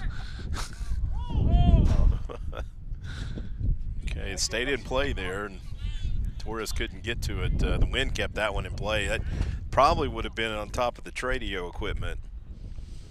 That's not good news for our producer tonight, Trey Bell. I'm the only one that kind of made a move to make a play, and then I had to let Torres try and play it.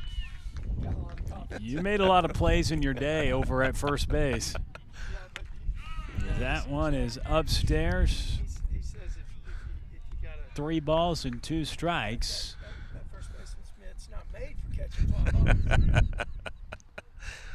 And the 3-2 is grounded over to third. Lally Esquivel on to first, and it's in time. So the older brother making a play for his younger brother on the mound for the second out. Yeah, nice pickup over there by Torres on a one-hop, and that's one thing about this turf is you can use it to your advantage as an infielder if you'll just use that bounce. You don't have to get it all the way there in the air, and it's much easier to pick that ball when you get a clean hop like that. James Birchfield now comes up, 2 down. And Esquivel works off the plate for the first offering, a 1-0 count. Birchfield. That bends into the zone, even count, a .417 hitter on the year. Most feared hitter in the lineup for sure, 8 doubles, 3 triples, 2 home runs as well, and 24 driven in. It is interesting that certainly the best numbers on the team, power-wise, average-wise, and all, is hitting at this spot in the order, but that's been the case for the Raiders. Yeah, the conventional thinking is you want to get that guy as many at-bats as possible. But and there's that's a strike 3, 7th punch out for Luke Esquivel tonight. He's worked through 4 scoreless, working on another spectacular outing as Grapevine leads by 3 after 4 on Tradio.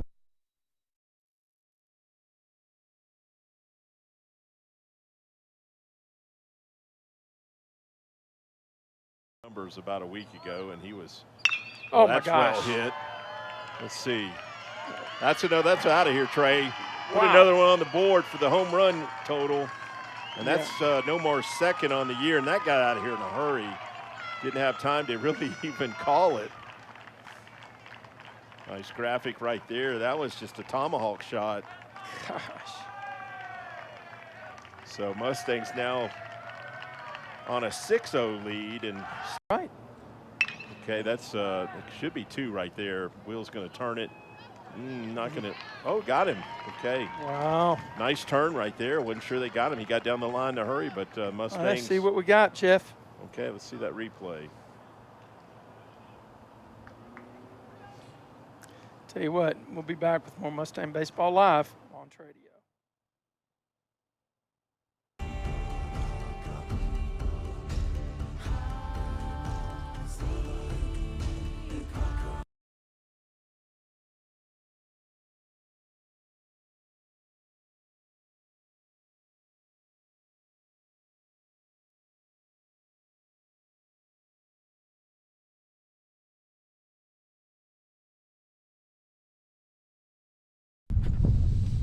From windy Ryan High School here in Denton, Texas, we start the 5th inning.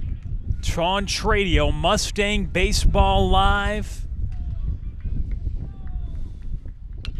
And Grapevine sending Luke Esquivel back to the plate because a runner was caught out at second when he was hitting to end the 4th inning. Yeah, we talked about it between innings. Pretty sure Andres was supposed to pull up there and get in a rundown to try and score that run from third, and didn't pull up. Went into the bag and made for an easy out. Good cut right there. He fouled it straight back. We've seen Humphreys. He's got an excellent arm behind the plate, so a straight steal against him is a tough proposition. Wind picking up, 1-2. This is outside. It's still the lefty, Brody Sullivan. He has surrendered 3 runs. They all came in the top of the 3rd inning. Other than that, though, he has held down this high-powered Mustangs lineup. The 2-2. So now 3 balls and 2 strikes here to Luke Esquivel. Yeah, this is the 3rd time through the lineup for the Mustangs, and only 4 hits so far. That's probably not going to be a hit right there. Birchfield making the play for the first down. A lot of balls going to the right fielder's direction here tonight. And Luke Esquivel flies out to right to begin the inning. Other scores around the district right now. You mentioned it was, what, a 5-0 lead for Birdville? Correct. A 4-2 lead. Denton leading over Colleyville Heritage. So they're looking for their first district victory, and Denton may get it tonight as that game's in the top of the 5th inning, as that is a foul ball. Yeah, we looked at Denton coming into last week's series, and before district play, they actually had a 9-5 record, so they had done all right, but have struggled so far in the district season.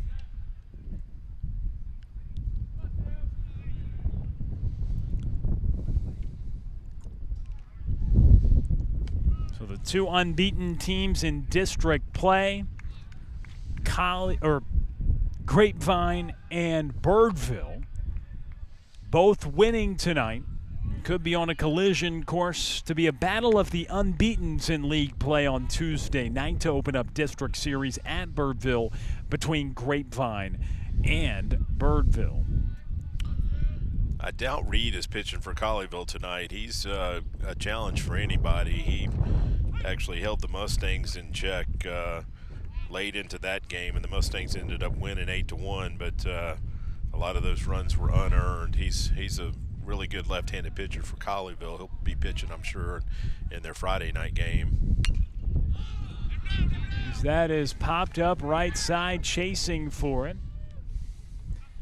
And a foul ball. Well, Jeff, that doubt is going to be wrong because Reed on the mound tonight, 4 innings, 7 hits, 4 runs allowed. Okay. He does have 6 strikeouts, though, and has thrown 68 pitches.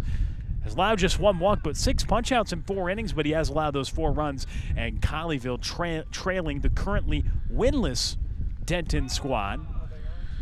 Interesting that they a 4-2 score in the 5th. Made him the Tuesday night guy because he pitched on a Friday night against the Mustangs a couple weeks ago. Kind of hard to go from the Friday night to Tuesday night guy with the normal rest. Well, I've been burned by game changer before. No, I'm sure you're right. But maybe they had some type of bye week in there. No, I've been burned. Looking there, and certainly the hits in the airs can be questionable on there as it's a swing and a miss for the second out. Zach Goldstein goes down. Well, I found out from Lolly's dad that Reed and Lolly Jr. Will be going to JUCO together next year and rooming together. They know each other through the select baseball world. So they've certainly enjoyed competing against each other. But they'll be teammates next season. Jaworski Lane Jr. at the plate. He gets hit on the first one that goes his way. So a runner getting aboard with 2 outs is Jaworski Lane Jr. The power and speed combo is obviously great. What makes him a great, highly ranked prospect in his class, going on to play in the SEC at Arkansas next year. But he gets plunked right there, and already a triple tonight. The power, the speed, maybe he'll be running. Yeah, he had the only stolen base Tuesday night, and it's a great spot to run with 2 outs. Team high 14 swiped bags for Jaworski Lane Jr. And a check on him. Comes from such an athletic family as well, and he's continuing that great tradition of having success in athletics. Sullivan kind of quick pitch there. I think he was not letting Jaworski get out to his spot. Jaworski didn't seem to want to run there. That ball is smoked there by Lolly Esquivel, but right at Birchfield, who's been busy out in right tonight. And that will end the inning. So a 2-out hit by pitch, stranded out at first. We go to the bottom of the 5th. Grapevine leading by 3. Numbers about a week ago, and he was. Oh, that's my gosh. Well hit. Let's see. That's out of here, Trey.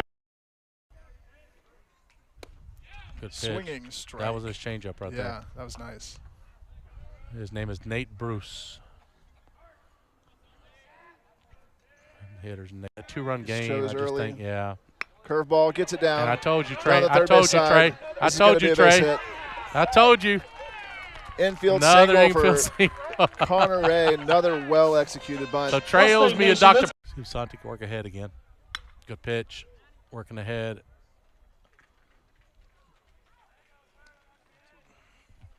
Good fastball. Yeah, at 88, he kind of works up in the zone a little bit. I'll tell you one thing I'm noticing already, and I'm liking a lot, Ryan. I don't know if you notice as a pitcher's dad. I don't know if you've noticed that, but they got a lot of lefty hitters. Yeah, they do. And I always licked my chops when I saw lineups like that. Well, my son's going to be pitching Friday, so I'm licking mine right now. Let's see if it pans out. But, yeah.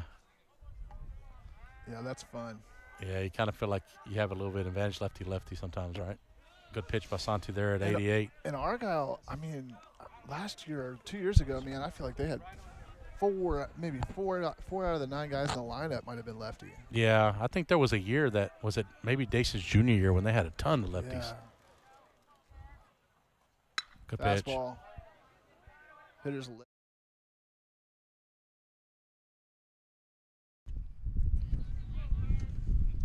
Jeff Knipper, Will Connerly, happy to be with you tonight. And we look at the home plate camera. It's brought to you by Action Logistics. We also have another sponsor, the CJ Knipper golf outing. Jeff, that's going to be fantastic. I cannot wait for that. Yeah, I'd love for you to be a part of it if you could make it. Friday, October 16th at Fossil Creek. You got extra balls for me? Hey, we'll find a spot for you, Will. Oh, that is pulled foul. No, you'll find a spot, but it's going to be tough. I mean, last time I tried to swing a golf club and broke the driver head. I have that bad of a swing, Jeff, so. Well, we've got a lot of guys and gals that play once a year, and it's that day for the CJ tournament. It's not about the golf. It's right? about the cause, right? And the cause. The scholarship fund that we support through the golf tournament. Yeah, we'd love for you to be a part of it. Love for anybody listening to the game to come and be a part of it as a player or a whole sponsor. Go to our website, cjmemorialgolftournament.com, to get registered, and you'll see some of the pictures at our website from the past events, as well as some scholarship recipients. We've awarded $55,000 in scholarships over the last 6 years, and real proud of what we've done in memory of CJ, and only made possible with all the great supporters of the golf tournament and the scholarship fund. So thank you. Such a great cause, Jeff, and thanks for sharing that. I'd love to make it out, see you out on the course. So bottom of the 5th inning, 1 out. Luke Esquivel begins the inning with a strikeout.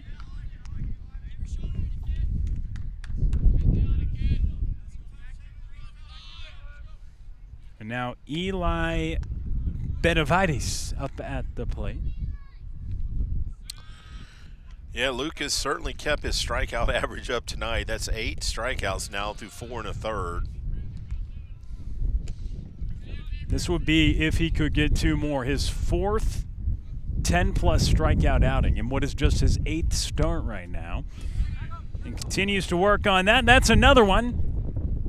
Luke Esquivel, he's just dealing once again. No surprise to Mustangs fans, but still impressive every time we see it. Yeah, we take it for granted, and you just don't realize how hard it is to shut down good hitters. And you know, there's a lot of good players here in the Metroplex, and maybe they're not all focused on one team, but to be this deep into the season and not allow an earned run yet is really almost unbelievable. Do have a little bit of activity down in the Mustang bullpen. That's Vinny Slompa getting loose down there. 2 balls, no strikes, 2 outs. This is Luke Esquivel. Is added on to just statistics, I think, Jeff, if he can continue on this track, that you're going to look back in the record books and just always remember this season. I know we've still got plenty of baseball in front of us, but just the season he's putting together, it's really hard to put it in perspective because it's just stuff you don't see, right? You see some sub-1 ERA years, but 0, that is rare, and it's legendary. And it's also, he is in his 2nd year of high school. Okay, he is going to add a walk to the numbers tonight. It's rare to see him walk 2 guys in an outing. Right, just his 6th walk of the year, came in with just 4, but has picked up his fair share of strikeouts again tonight. He's 1 strikeout shy of having his 4th 10-plus strikeout outing. His high came against Colleyville when he had a dozen, but 9 tonight through 4 2/3. He has thrown 81 pitches, looking to get through 5 shutout innings. He surrendered 4 hits, 9 strikeouts, 2 walks, and a visit now to the mound. There was action in the pen. That has ended. So is this the end of the line here for Luke Esquivel's the question? Typically it wouldn't be, but yeah, we did see Vinny hustle in like he was already loose. I didn't feel like he threw that many pitches down there enough to get loose. Yeah, he's going to stick with Luke here, and he's thrown 81 pitches, and typically they would let him push a little bit deeper into the game. So the ace of this staff in a position to move to 8-0 on the year and maintain a flawless 0 ERA. When he's been on the mound, there's only been 2 runs that have scored all year. They're both unearned runs, which is why his ERA is 0. But he's up to now 62 strikeouts on the season in just 38 innings. That's the more crazy part. Yeah, he's going to have to get Cole Bush, who has one of the Raiders' hits tonight. Also had a hit on Tuesday night. And Bush been swinging a good stick this season with a team best 28 hits, hitting .365 when the day began. In what is a tight ball game at this stage of the game. And you've seen these district games. Some of them have gotten lopsided with Grapevine involved, who's yet to lose in league play yet. This is one of the closer games that they have played here in the 5th. Just a 3-run ball game, tying run on deck. So some tense moments. As Grapevine, you really look at this ball game, and the top of the 3rd. That's all the scoring we've seen. Yeah, Mustangs put up that 3 spot in the 3rd inning, but have been shut out every other inning, and that's been rare. Mustangs have made a habit of marking, and more often than not, it seems, this year in every inning.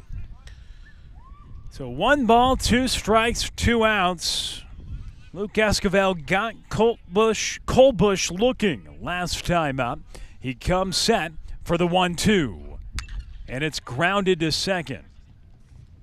They go to short for the force. Nice play made by Newton. That ends the threat. 5 shutout for Luke Esquivel. Grapevine leads by 3. You're watching Mustang Baseball Live, and it's on Tradio.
Okay, we have a pitching change for the Raiders. Jude Garrison now on the hill for the Raiders.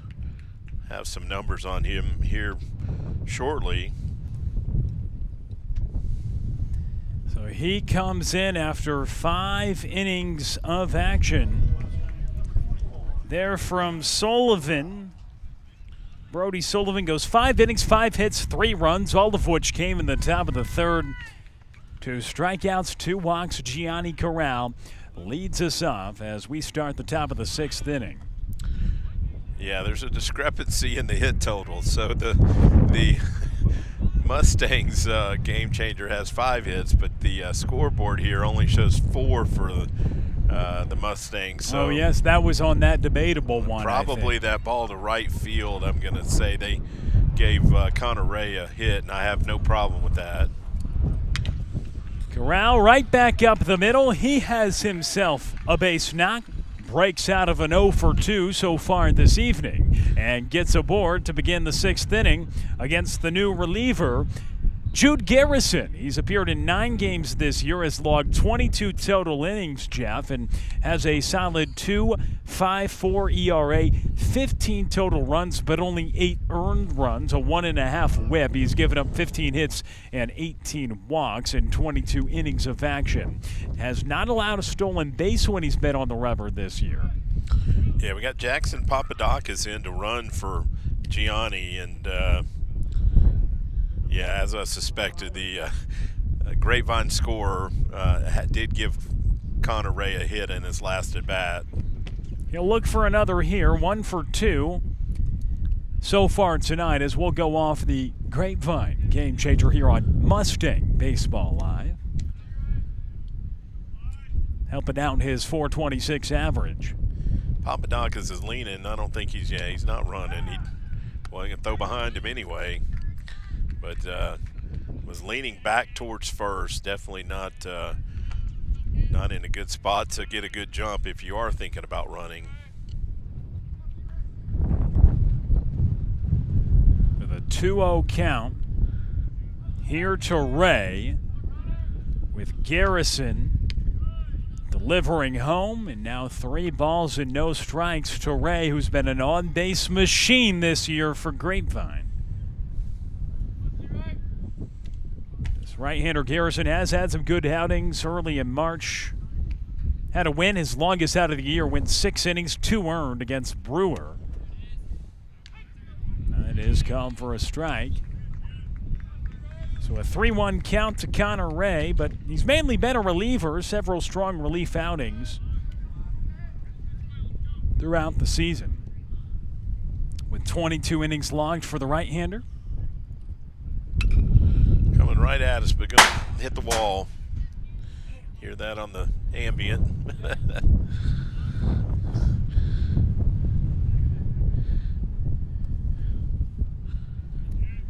Guess we should have brought a glove tonight. Yes, we could have got us come home with a souvenir. Yeah.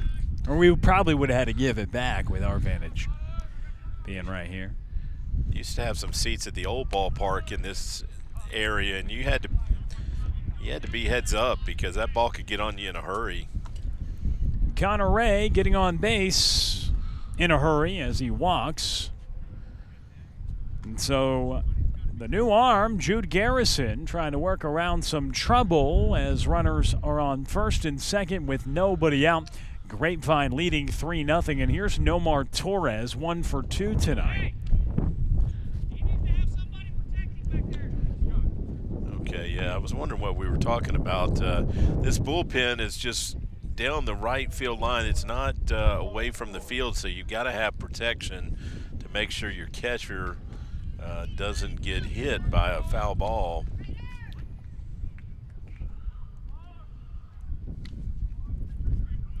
So Torres up to the plate, showing bunt, and he drops it down. Well, that's a great bunt. And nobody able to gather it. Everybody's safe. The bases full of Mustangs with nobody out. What a bunt.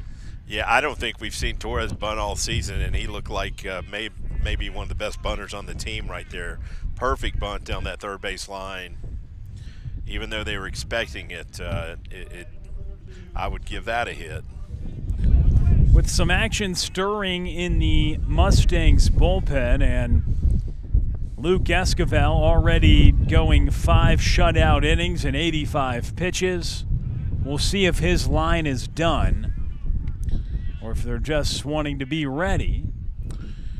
Yeah, I got two guys getting loose. That's Caleb Evans right there, the right-hander, and Vinny Slappa's still down there in the bullpen. So got some options. That's well hit, and that's two RBIs. Score at least one. It's going to score a couple. That gets behind the left fielder, Sanchez. A couple coming across to score for Grapevine, waving home another run. And the man who just bunted safely comes home to score from first. At 3 on the board, a 6-0 lead for the Mustangs. Santi hit that ball so hard it took a huge hop off that turf. And the topspin, Trey, good point. The topspin actually made it bounce higher. Anyone who's played tennis kind of understands that. You don't typically get that kind of hop, but if you've played tennis and someone has a good topspin forehand, you would know why it bounced so high. It almost shot over the fence. So how about that? Really well-struck ball from Montez out of the 8th spot in the order. And Andres Martinez, he hit a ball hard his first time up for a double, trying to bunt here. So you bunt to get the bases loaded. And then what do you do after that? Well, you clear the bases with a well-hit ball to left field. Yeah, Mustangs now out on a 5-0 lead and not satisfied yet. Well, the board says 5, but I guess it's 6. Because 3 came across to score with the bases loaded after the 3-0 lead. There's a bunt that's dropped down. They go to first. It's in time. Martinez successfully sacrifices his at-bat, and that brings us back to the top of the order. Yeah, Santi actually kind of froze to make sure the pitcher was going to go to first because potentially might have had a play at third if he broke immediately. But Santi read the throw and got to third, setting up Luke here with only 1 out. Yeah, the infield's going to play in. So they don't want to get farther behind. Luke Esquivel watches the first low and out. Santiago Montez gets credit for 3 RBIs on that knock to left field. Luke Esquivel 1 for 3 at the plate today, had an RBI. And Grapevine's 3-run top of the 3rd inning, adding 3 more here in the 6th, and they lead 6-0.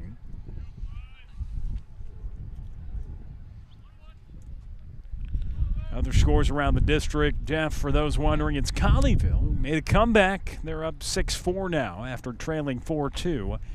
And so Denton still there's another maybe right winless, there. And Luke Esquivel rips it up the middle. He's got 2 hits and 2 driven in today. It's a 7-0 Grapevine lead. Yeah, that was a lot like the RBI single he had earlier in the game. Just took it right back up the box. Good job of hitting, and when they're playing the infield in like that, it's going to be hard for them to cut anything down unless it's right at them. So 7 runs on 9 hits now for Grapevine. 2 hits from Luke Esquivel and 2 RBIs. And, oh, by the way, 5 shutout innings with 9 strikeouts as well. So just another day at the office for the sensational Luke Esquivel.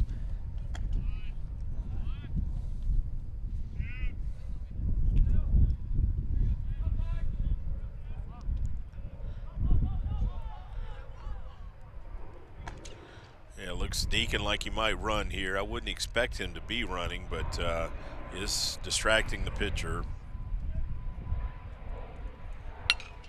Another foul ball our way. Fortunately, they were not hitting the top spin ball that's going to jump over this fence. An 0-1 count here to Goldstein. And so 2 Mustangs now with multi-hit days. Torres with 2 hits. Esquivel, Luke Esquivel, that is, with 2 hits as well. That's well hit. That is a hit. Get out of and here. A half. That's gone. Well, that leaves the yard in a hurry. Touch 'em all, Zach Goldstein. You've made it a 9-0 ball game. Yeah, he hit that through the teeth of the wind. I mentioned the wind is blowing out to left, but there was nothing wind aided there. That was just a shot right down that right field line. we've seen Zach get into those balls. That's his power zone right there. Zach Goldstein leaving the yard, his third home run of the season. Is that his third? Or second home run of the season. Yeah. You had to check me real quick. Second home run of the season. Well, I knew he had one, but unless I missed another one, and the Bubbles make an appearance here now as the Mustangs out to a 9-0 lead. We're going to see another pitching change.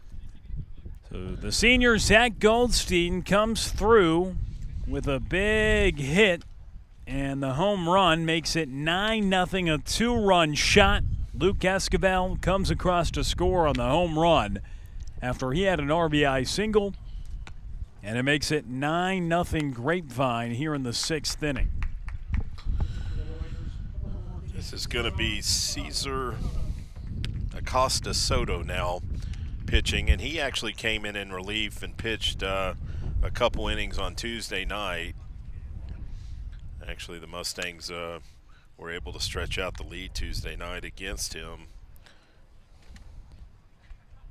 So Acosta Soto getting loose right now, pitching for the second time in as many games for Ryan, who now trails 9-0.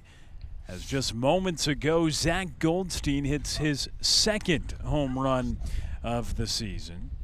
Acosta Soto, 14 2/3 on the year, a 3.81 ERA with a 1.6 WHIP, has allowed 17 hits and 17 runs, but just 8 of those earned runs throughout the season through 14 2/3 this year. So has had some poor defense behind him to only allow 8 earned runs but 17 total runs so far this year. He has 8 strikeouts and 7 walks as well. Yeah, he pitched 1 inning on Tuesday night. The Mustangs got to him for 3 earned runs. They had 4 hits, and that was what those runs they put up late made the game look like it was a bit of a blowout, but it actually was a tight game there in the 5th and 6th inning. So here is Javorsky Lane Jr., 1 for 2 today with an RBI and a run scored. He tripled home a run earlier in the ballgame when he came to the plate in the 3rd inning. When Grapevine put 3 runs on the board, they've got 6 runs on the board here in the top of the 6th, and then 9 in total with a healthy 9-0 advantage now. Yeah, we said we thought we'd see multiple home runs. We've only seen 1. That's going to be a base hit, and then 2-hit night for Javorsky. So another Mustang with a multi-hit day. That's the 11th hit for Grapevine tonight. And they're just 1 run shy of making it 5 consecutive games with double-digit runs. Luke Esquivel, Javorsky Lane Jr., and Nomar Torres, 3 Mustangs with multi-hit days. As he goes right back up the middle. Yeah, it'd be nice to finish this one early. Lally could do it here with 1 swing, and we shut him down in the bottom of the 6th.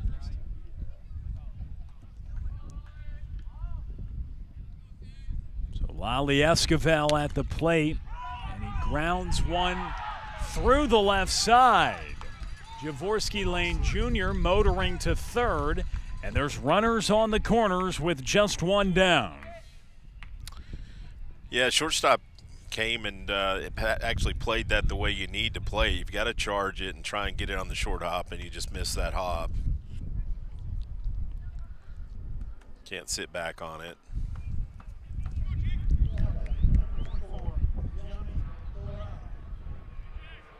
So that brings Gianni Corral to the plate. So wheels kind of falling off here for the Raiders after Brody Sullivan worked 5 pretty good innings, just allowing the 3 earned after he's pulled. It's now the 2nd reliever of the inning with Cesar Acosta Soto working here to Corral. Yeah, Gianni singled up the middle in his last at bat, but in his second at bat, he actually hit one to the left field wall that if it had not had topspin, it would have been out of here. And that's grounded to short, could be 2. 6 for 3, and that ends the inning on the double play. A 9-0 score, though. Grapevine putting 6 on the board in the 6th. We go to the home half. It's all Mustangs here on Tradio.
We're back with you here on Tradio. So the day on the mound done for Luke Esquivel, but it's another lefty. So Luke Esquivel in line to move to 8-0 on the season in as many starts. Vinny Slappa, though, now goes out on the mound to begin the bottom of the 6th inning. He's been solid.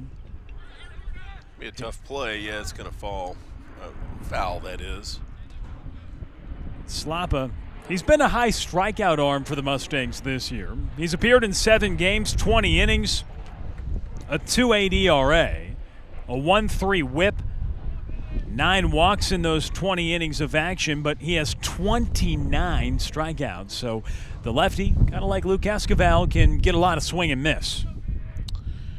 Yeah, Vinny has got a good fastball and sharp breaking pitch. He'll be pitching in JUCO ball next season, I believe, out in Scottsdale, Arizona.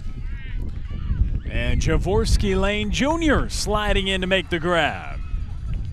1 gone here on the bottom of the 6th inning as Garrison is retired. So Slappa beginning his relief outing, getting the fly out to right.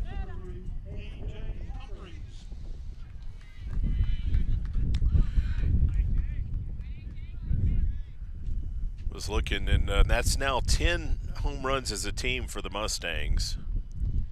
Can you name them all? So we've got Goldstein with 2. We've got Javorsky Lane Jr. with 3. Lolly. Javorsky has 2. Lolly has 3. Lolly has 3. Javorsky has 2. Goldstein has 2. Torres no has more 2. has 2. Yeah. So if you do the math, there's your 10.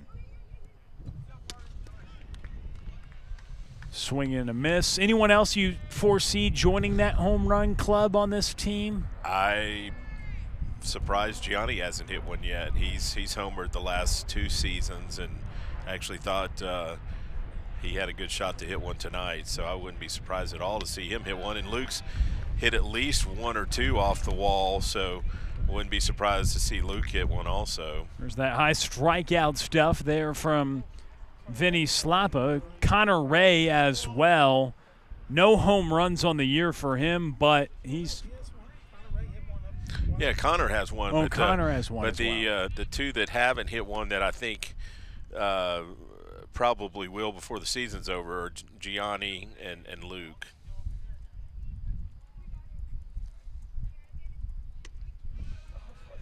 And actually, Santi probably has a good shot of hitting one out. I know in the tournament in Lake Charles, I heard he hit some balls that probably would have been out if not for the wind.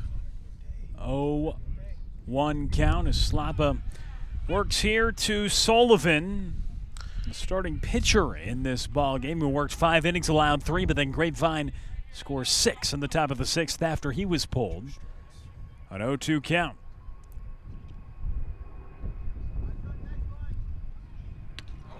There's a swing and a miss. Slappa with a pair of punch outs, a 1-2-3 6th. We go to the 7th, and Grapevine leads 9-0.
Well, we continue this ball game. Jeff Knipper, Will Connerly.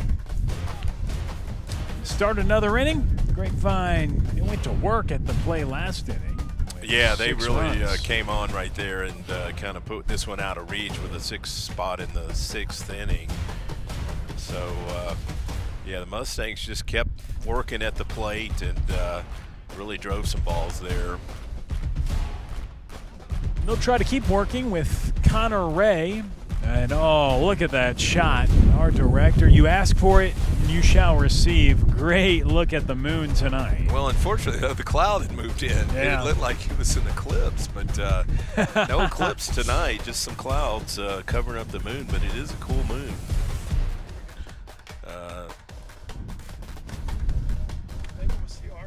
3-0 count.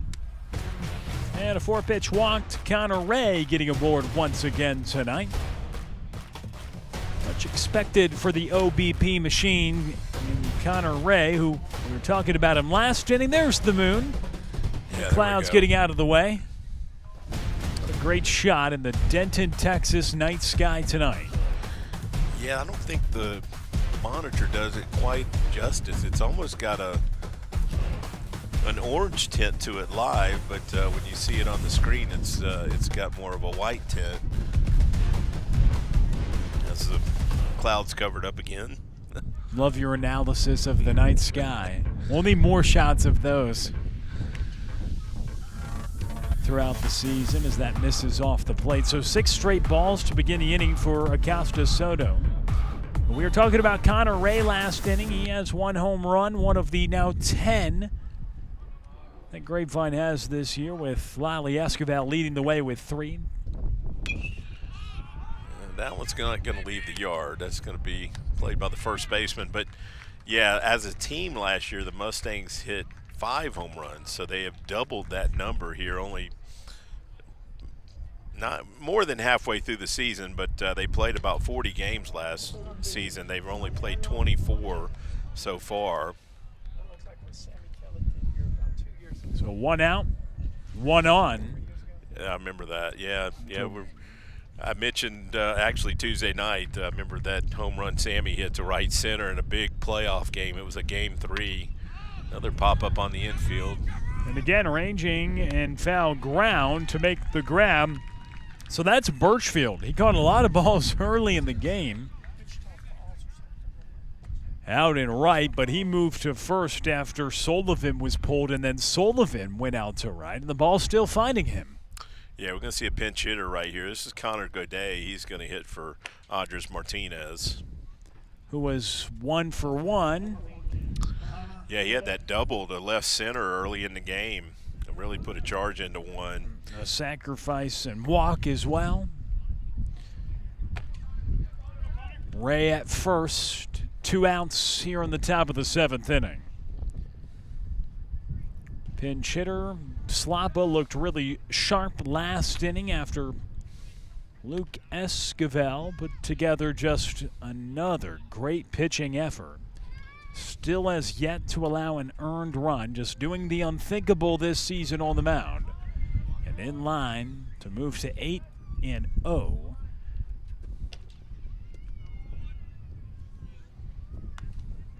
On the season. Yeah, we got activity in the Mustangs bullpen. That's Caleb Evans, so we'll see. Maybe he comes in to finish the 7th. 2-0 count. And did you get a Birdville updated score? It looks like we're trending towards 2 teams that will be undefeated in district play come Tuesday night at Birdville when Grapevine takes on Birdville in district action. Birdville's up 7-0 right now. Let's see, in the top of the 7th. So yeah, it looks like they're on their way. And that's their first district game this week? Or is that's their second. They so came into tonight 5-0, so it looks okay. like they'll be 6-0 in the Mustangs, assuming something miraculous doesn't happen. They should be 8-0 when those teams square off at Birdville Tuesday night. So a combined 14-0 district record. Tuesday night at Birdville, assuming the final inning scores hold true for both Birdville and now Grapevine tonight, the game you're watching now. You get 2 undefeated teams in district play coming up on Tuesday. And so you know what that means? You subscribe to the Tradio channel, put on notifications. You'll know when we're live, and you'll hear the great pipes of Jeff Knipper deliver you the action alongside Trey Bell and the entire Tradio team. It's going to be fantastic. Really looking forward to that one coming up on Tuesday.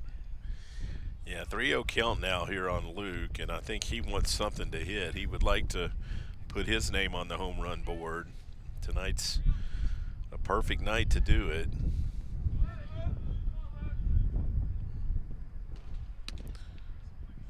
Taken all the way right there, 3-0. In other news, in the top of the 6th, Colleyville Heritage leading Denton 8-4. So Colleyville was down 4-2. Looks like they'll pick up a victory, and Denton will remain winless in district play. A team that Grapevine is familiar with, having played them last week in district action, or a couple of weeks ago. Yeah, we had Denton last week, yes. And then we had Colleyville the week prior. That is ball 4, bases loaded. Here for a man who left the yard last time up for his 2nd home run of the season. And can he add on here in a 9-0 ball game? Bases loaded. 2 outs here on the top of the 7th. So Esquivel reaches for a 3rd time today. Just when you thought he couldn't do more, he can, as he gets on 3 times, 2 hits, 2 RBIs, 5 shutout with 9 strikeouts as well. And it brings up Zach Goldstein, who had a 2-run home run well over the right field wall last time at the dish. That last pitch actually caught the umpire. That's so he takes a second to get his wits about him.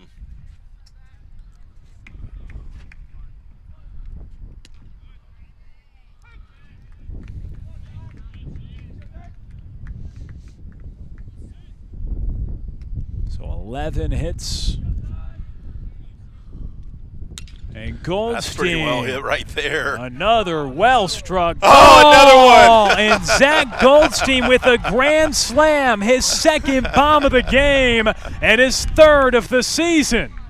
Well, you found that wind tunnel out there in left center. We've never seen Zach go opposite field. It was well hit, but definitely helped a little by the wind. And have a night, Zach Goldstein. 2 home runs, now 6 RBIs.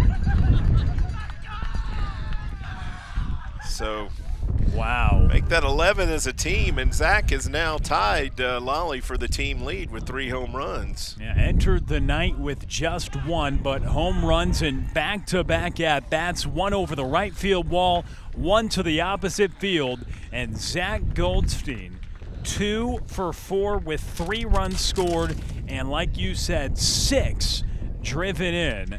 As he goes for the grand slam, it's 13-0. It's now the 5th straight game. Grapevine has scored 10 or more runs, and they do it with a couple of home runs from Zach Goldstein to help out the cause. Well, assuming we don't pick up another run here, this will be another 13-run outing, and that'll make 4 of our last 5 games that the Mustangs have put 13 on the board. But Will, you said we were going to have a multiple home run game tonight. We took 7 innings to get there, but and all from one guy. Right. Didn't expect that. Thought we were going to see some balls leave the yard, and I thought one of our right-handers actually would hit one out tonight, but it was the left-hander who, hits a laser down the right field line, and that ball just left of the scoreboard right there. Well hit. Probably off the wall on a normal night, but about a 20 to 25 mile per hour wind blowing to left center certainly helped that ball. We're gonna have another pitch and change here for the Raiders, and let's get a name here.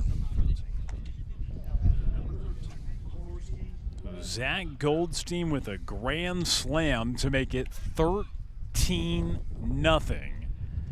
Here in the top of the 7th, the damage all coming with 2 outs. This is Jacob De La Rosa now pitching for the Raiders. And De La Rosa's first pitch to Jaworski Lane Jr. misses for ball 1.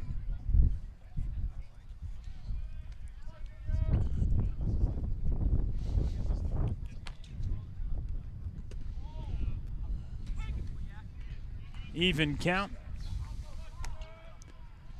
Jaworski Lane Jr., 360 average.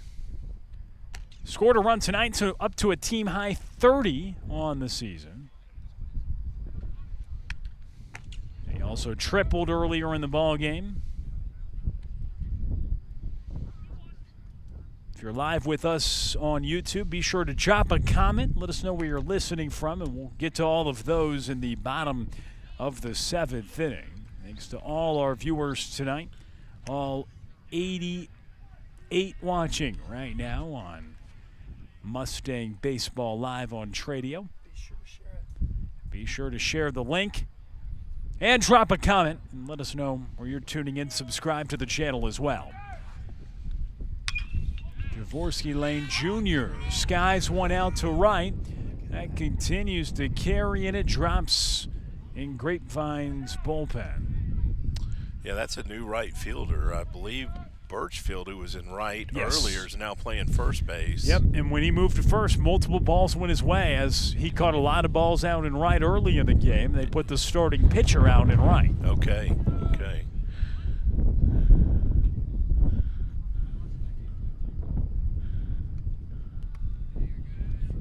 Jaworski Lane Jr. It was a tight game for most of it. It's 3-0 as we enter the top of the 6th inning. But it's far from that now, but it was 3-0 when we entered the top of the 6th. 6 runs in the top of the 6th, 4 more, all on the grand slam from Zach Goldstein in the top of the 7th. And all of a sudden, a 13-0 advantage, and the line continues with Jaworski Lane Jr. walking. Yeah, I got to tell you, when it was a 3-0 ball game there in the 3rd, 4th, and 5th inning, it was one of those games where if you let Ryan hang around long enough, I felt like it could possibly get away from the Mustangs. But the 6th spot they put up last inning put it out of reach, and as long as Luke was on the mound, actually 3 was more than enough. Right. One will get the job done a lot of the times with him. Yeah.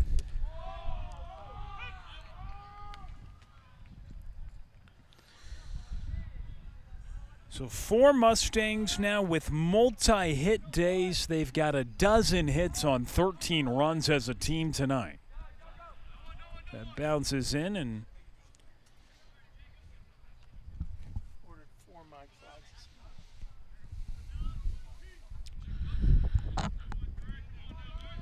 here is Lally Escobar. He now has company for the team leader in home runs after Zach Goldstein hit a couple tonight, and he flies out to center as we go to the bottom of the 7th. The Mustangs will look to pick up another victory when we come back.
Okay, we got a pitching change for the Mustangs. Caleb Evans now on the hill, and Caleb, quite honestly, hasn't pitched as much in the district season as I thought he would, but it's not his first outing, but I thought he might be our primary closer for the district games. Thrown 22 2/3, the junior right-hander. Really good numbers on the year, Jeff. Yeah, back in the tournament season, his numbers rivaled Luke's numbers. He, I believe, had a 13 innings no-hit stretch. He's only allowed 1 earned run on the year in 22 2/3. Outstanding. Had a little bit of a control issue in an outing or two, and I think that's maybe why we haven't seen as much of him in the district season, but he is only a junior, so I bet we see a lot more of him next year. Misses upstairs. So 22 2/3. He's got a .309 ERA with just 1 earned run, a .75 whip. He has 24 strikeouts against 11 walks in those 22-plus innings. It's grounded to third. Lally has it across the diamond in time. Yeah, nice play right there by Lally.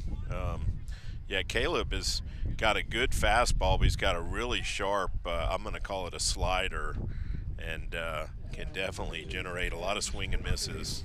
Yeah, early on you mentioned the tournament season. He was a guy who started some games, had some impressive efforts, went 7 innings against Westlake, 5 innings against Denison, picked up a 5-inning win against Sam Houston, got a win a couple weeks back against Marcus with 2 hitless innings, striking out 3 in relief.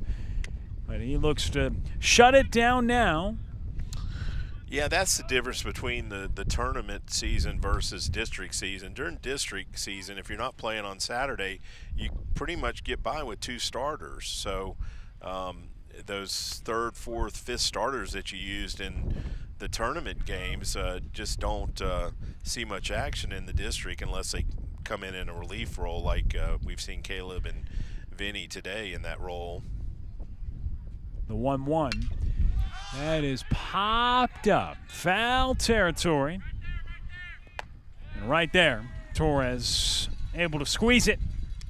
And Grapevine 1 out away from picking up their 22nd win of the year, looking to move to 22-3, looking to move to 8-0 in district play and set up a battle of unbeaten teams in league action on Tuesday night on the road. And they're 1 out away from doing that as Caleb Evans, just as Vinny Slappa had a 1-2-3 inning out of the bullpen, he's trying to do the same.